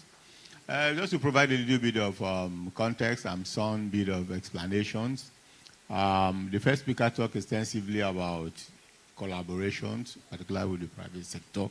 And I want to let you know that we have a very robust collaboration with the Nigerian private sector led by the Nigerian Economic Summit Group.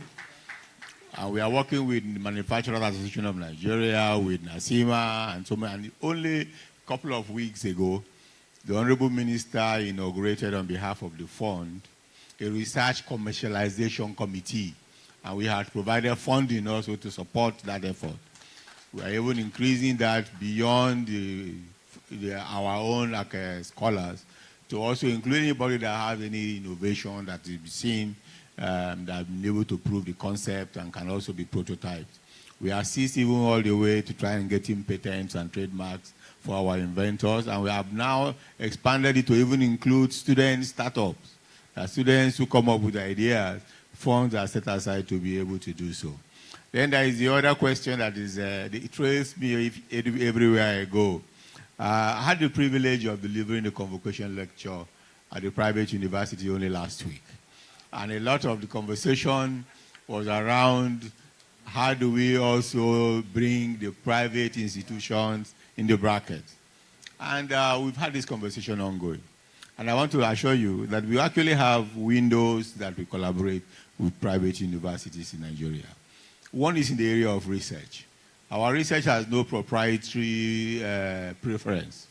Researchers from private institutions can, either on their own or through collaboration, if it is multidisciplinary with our other beneficiary institutions, approach our National Research Fund Granting Committee with proposals and concepts for them to be considered. And they do get there. In fact, the membership of our National Research Fund reflects both the public and private institutions, as well as practitioners and research institutes and so many experts. So we do that.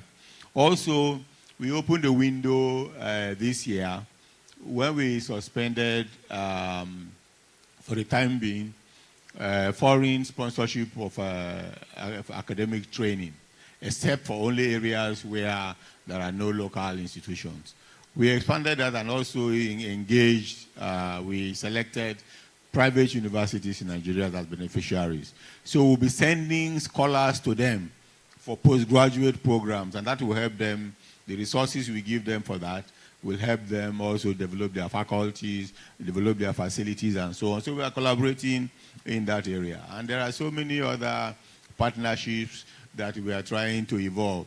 More importantly, the issue of access to educational content. The terrace we are talking about, we are extending it to all Nigerian scholars, regardless of whether you are in the private sector or, private university or public. Because Nigerian citizens, we want our students to get the same quality of resources that any other student in any part of the world will. So we are opening terrace to private universities so that their scholars can have access to all the content and resources that we have there. So on the whole, we note the need for, and I take that for particularly Dr. Ruben Abati's contributions to the issue of communication. I agree that we really need to do more in that area. There are some strategic engagements that we've been doing. We are partnering with so many international agencies on research. For example, the African Research Granting Committee, we are a key factor in them. And we've also been able to leverage from them support for many of our institutions and scholars. We've not reported so much about that, so not many people are hearing about things we're doing. Also, commissioning of our projects, for example. This year alone, we had almost 600 and something projects to commission. We've done more than half of that.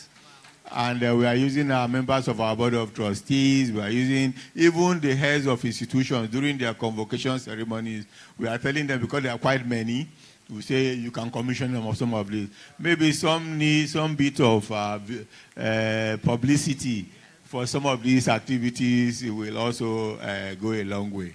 But yes, we are managing particularly the issues around institutional reforms. There are so many reforms we're implementing to reduce the turnaround time for our responses, to ensure that the public understands what we do. For example, there's the general misconception that the projects sponsored by TETFund are implemented or procured by TETFund. Most people believe that. But more than 90% of those projects are procured by the beneficiary institutions. They are the ones that advertise, that package them. We fund them. There are only a few that we handle, those ones that are cross-cutting. And the ones that we handle, we ensure that we partner with the relevant regulatory agencies to give us also additional support and credibility. So we are working with REA, for example, for our power intervention. We are working with NITDA to ensure that we are also doing all our ICT programs. We are working, and in the course of our project implementation, we are also involving all stakeholders, including the unions that are here. So we use ASU, we use our students, we use KWASU, so that they can also help us see and tell us firsthand how we are doing, and we internalize those feedbacks, and we help to improve our performance. So I thank you, and I wish a few of these clarifications will put us in real context. Thank you. Excellent. Thank you so much for those clarifications, sir. Absolutely. I believe, like Dr. Bati mentioned, one of the key areas that we must begin to see an improvement in would be communication and actually telling the story of TETFund properly, especially because it's public taxpayers' money in trust. And therefore, we deserve to know how this money is spent and to see that the money is spent judiciously. Thank you. All right, next person. The next please. question, okay. Yes. Thank you very much. Chairman, ladies and gentlemen, my name is Professor Nyero Tonukari. I'm the Commissioner for Higher Education from Delta State. First, I want to appreciate Professor Anthony Killer and Dr. Ruben Abati. And I agree with both of you that TETFund will continue to be relevant in shaping and improving tertiary education in Nigeria. However, I just want to say that some of us do believe that research output in Nigeria is much better than what the percentage they are quoting. You know, they're using data mostly from Scopus and Clarivate Analytics. But if you look at the same data from Google Scholar, you will know that Nigerian research has actually improved. And one of the reasons is thanks to TETFund because of the National Research Grant, and also another thanks to TETFund for publication support. So I want to encourage TETFund that they should insist that all TETFund journals must be online. If the journals are online, they will easily be crawled by Google Scholar, and in that way, our publication will be seen all over the world. So I want to thank TETFund for that. My second comment is on TETFund beneficiary institutions.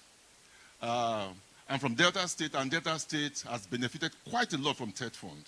In Delta State, we have 4 state universities, 3 state polytechnics, and 2 state colleges of education.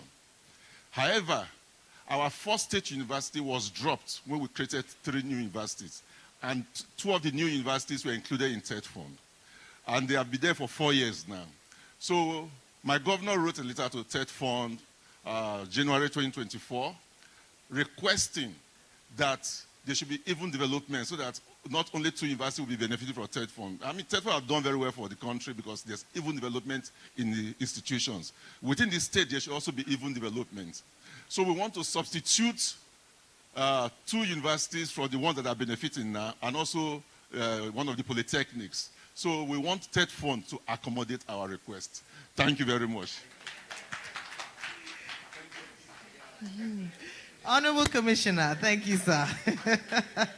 I like it. Whenever you have the microphone, you present your case. And I believe that you would get a robust response from TETFund in due course. Thank you so much.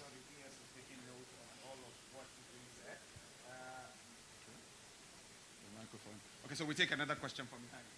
Is it question? Okay. Okay. My name is Cynthia from Voice of Nigeria. And my questions, I want to center my questions on what Mr. Killer said about the media reporting beyond event coverages to critical reporting. So number one, I have a kind of 3 questions to give.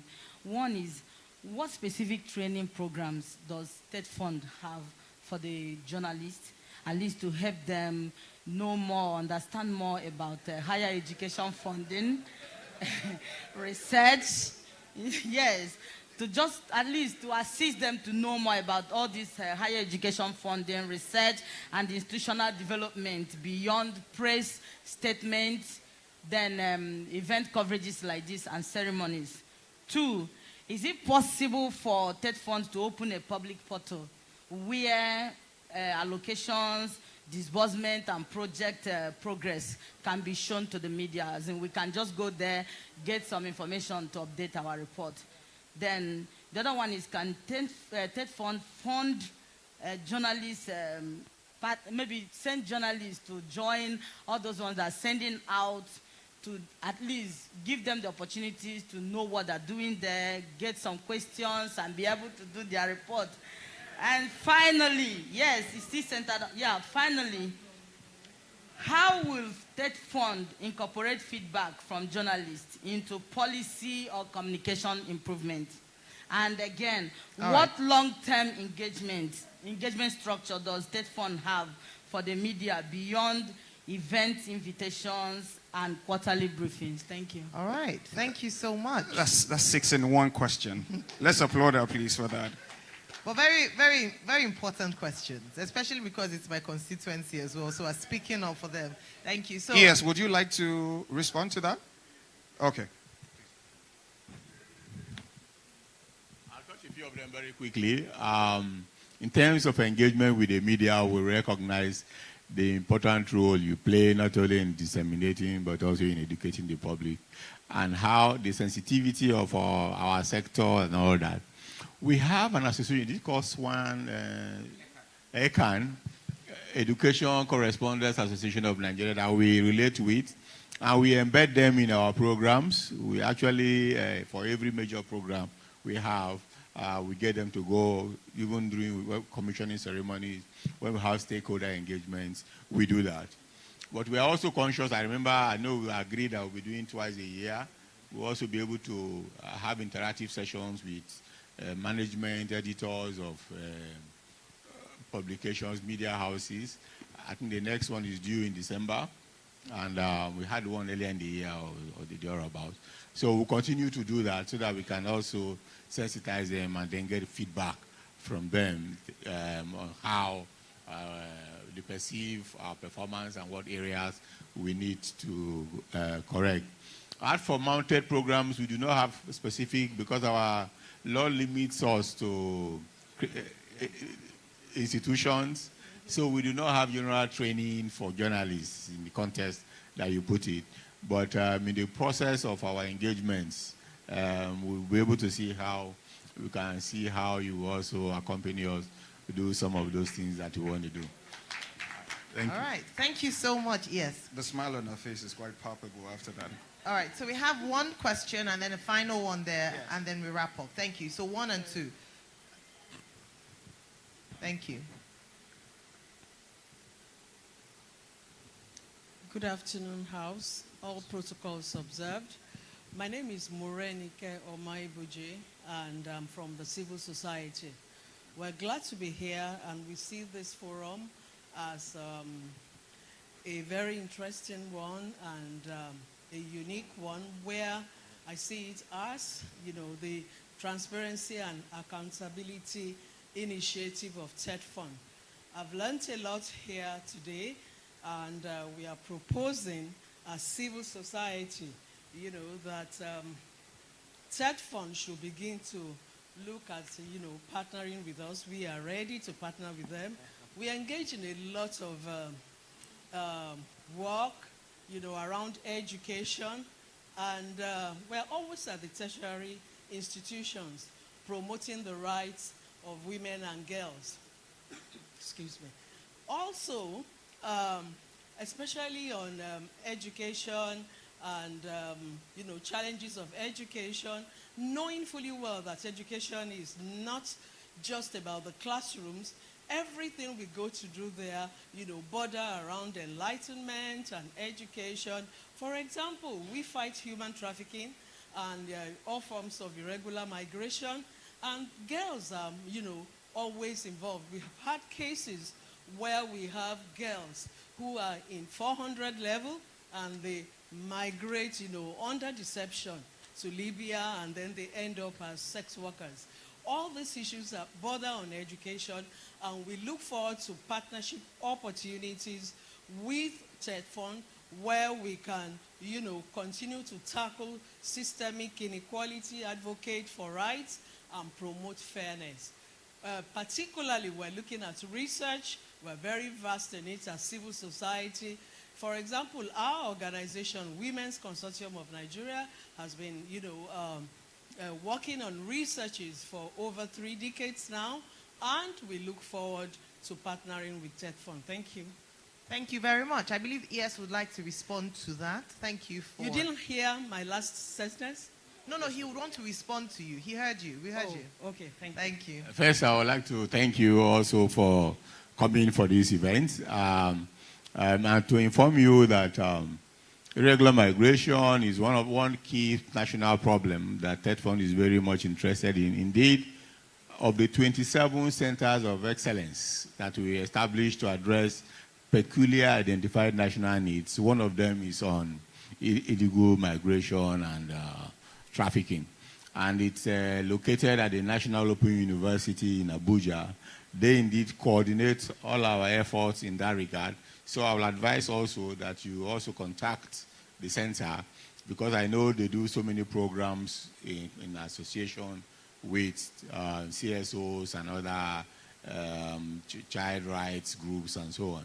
But yes, we'll continue to engage with you at the higher, broader level. But for the operational level, our Center of Excellence on Illegal Migration and this will be your first point of contact. Thank you. Thank you, sir. Thank you very much, the Executive Secretary of TETFund, Dr. Sonny Channel. We do have some other questions, but we post it on the platform and would respond to that, due diligence on all of the questions, like 5 here. Then that said, I think we'll come to the end of that interactive session. One more person with promise, yes. Good. One more. Brief comment, Brief, please. Thank you. My name is Akin Oyetunji. Sir?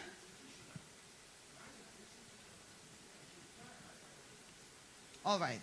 Okay, we'll take one more after him.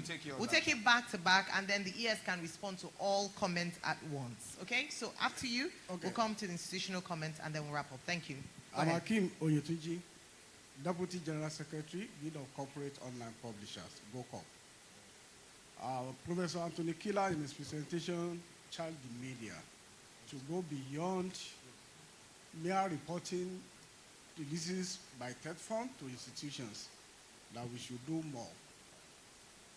GoCorp that I represents has over 120 member online platforms, credible online platforms.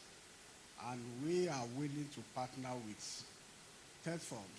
The ES also said it, that TETFund is already partnering with a number of organizations and agencies. Mr. ES, sir, you are not partnering with GoCorp yet.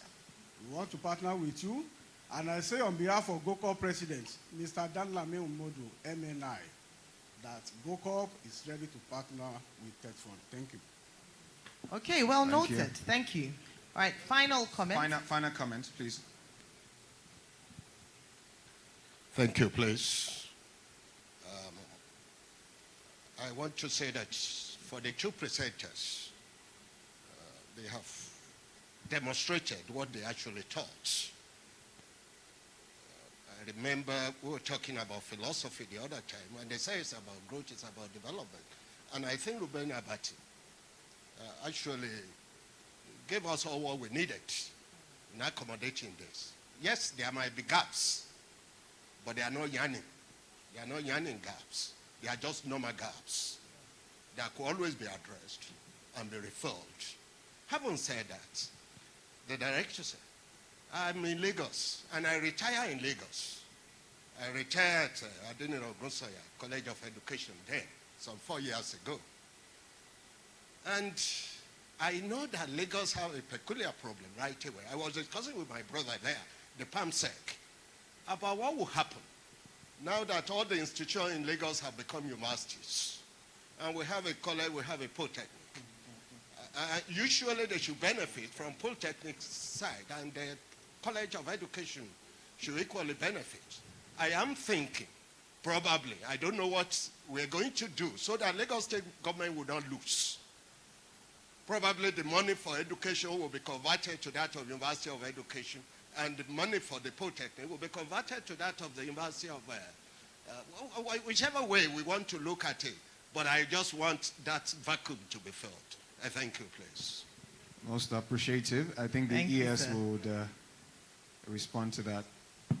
First, to the speaker before him, I want to note, we noted your contribution. I've asked my Director of Media and Press to contact you so that we include you among those we consult. So we want to be able to have a closer conversation around what you do and how you can be of benefit to the work we do. That's, is it Globe?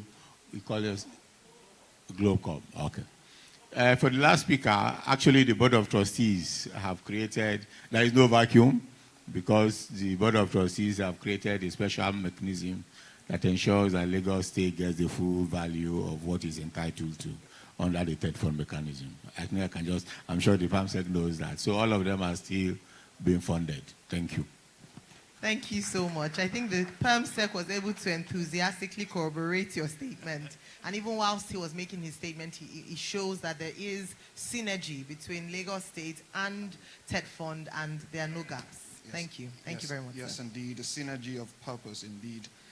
This interactive session and the question and answer is officially closed. And to that extent, we would like to call for the vote of thanks. To also know that lunch is being served. We give description notes to that after the vote of thanks. And to do justice to this vote of thanks is Right Honorable Sunday Adepoju, the board member representing Southwest Zone of Tertiary Education Trust Fund. Please let's applaud him, please.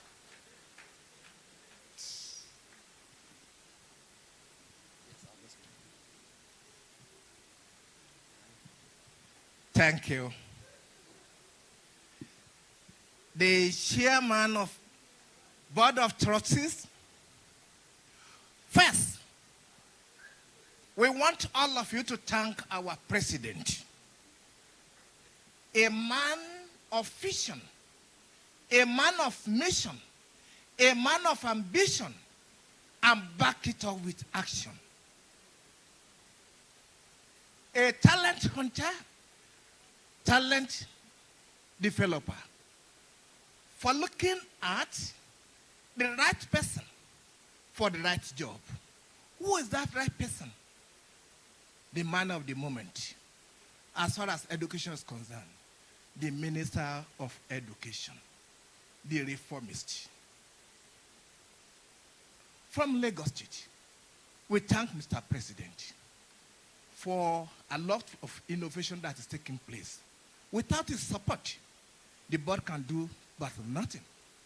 And we thank Mr. President for giving us somebody I can call a professor in politics, a silent achiever, easygoing, a man of little words, a successful politician, that when you see him, you will push him aside.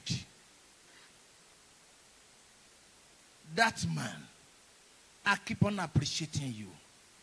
When your support was most needed than others, you were there for us. A man that we can rely on. At the end of the day, we got what is needed.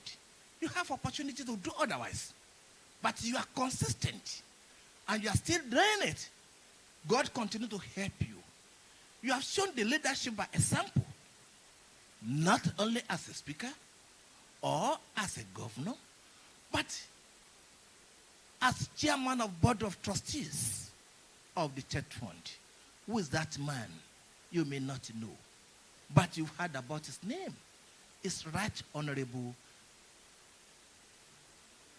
Abinu Masari, the man that gives us the direction, the man that listens, we have our ears any day. We appreciate you. And we thank God for the board members for discovering those who are ready to represent their son. We are bringing the ideas. We are promising that taxpayers' money on our allowances, one way or the other, is not a waste and it's not going to be a waste. We are going to put fallow. Every kobo will be accounted for. At the same time, we thank our workaholic, untiring, a man of experience, wisdom, that we call him the encyclopedia of Ministry of Education. The architect, not architect of building, but architect of life. Combined with our chairman, that man, architect Sonny Oshono, we appreciate you. Now to the audience, our royal fathers, you have been here since morning. We appreciate you. For the time you have put here, time spent in offering service is a time that has no price tag, but is very valuable. We thank you. To our presenters, you've done justice to it. I didn't expect anything less. Knowing the type of people that are leading the TETFund and knowing what the ES stands for, I am very happy, and I know everybody's happy. If you are singing a song and people are not nodding their head or doing something, you should know that that song is not melodious. You could see a lot of people that are still sitting down here. For everybody, representative of the Commissioner of Lagos State and our governor, we thank you for holding us. Thank the governor when you get home. At the same time, our people, you created the time for today when we are not paying you a kobo. We appreciate you. And we want you to do that because we are still coming back. Information dissemination is very important. We do more and do more. God bless you. Our senator, these are the people that are doing this. I'm very sorry, my friend. God bless you and everybody here. Thank you. We wish you safe trip to your destinations. Thank you. Thank you very much, sir. Please, a round of applause. Sorry. The commissioner, the only commissioner that we have here, and I have something to say. Please, our institutional, the beneficiary institutions, we expect many of you to be here, especially from the Southwest. We are not happy. The chairman took upon himself, this is town hall for the entire Southwest. South. You are here. When you get home, tell others that are not here. The next time, when we are doing South, we may take you to Port Harcourt. And we say, excuse you are going to give. God bless you. Amen. Thank you so much, sir. Oh, wow. Please let's appreciate him once again. He's always very passionate when he speaks, and it's evident. What a way to wrap up today's proceedings. We have had such an insightful, instructive town hall today, Southwest Town Hall for TETFund Board of Trustees 2025. Yes, and I'm sure you'd agree with me that we've been able to look back in a way that would help us look forward and improve on the work that's been done by TETFund, and of course some learnings from some of the positives and not so positive experiences of TETFund across the nation. I dare say that the mission and vision for this town hall meeting has been met today with this positive reactions and constructive dialogue which we've had today, which is quite remarkable. That said, it's now time for us to please rise as we take the national pledge to close this important event today. And after we do the national pledge, since Dr. Ruben Abati wasn't here at that time, we'll take another group photograph here just immediately after the, After the national pledge. Before we proceed to lunch. We'll proceed for lunch. After the count of 2. 1, 2, go. Nigeria, my country, to be faithful and honest, to serve Nigeria with all my strength, to defend unity and uphold glory, so help me God. Thank you very much, distinguished ladies and gentlemen. Please, can we have the group photograph with, yes, the ES, please. Can you call the ES, please? I'm sure you must. Can we please mention for those for lunch, it's the same area where tea and coffee was served. And so that's to your right-hand side of the hall. Kindly proceed. We have lunch served for everyone. Kindly take your lunch. And thank you all for coming. Have a good afternoon, and we'll see you at the next event. Thank you.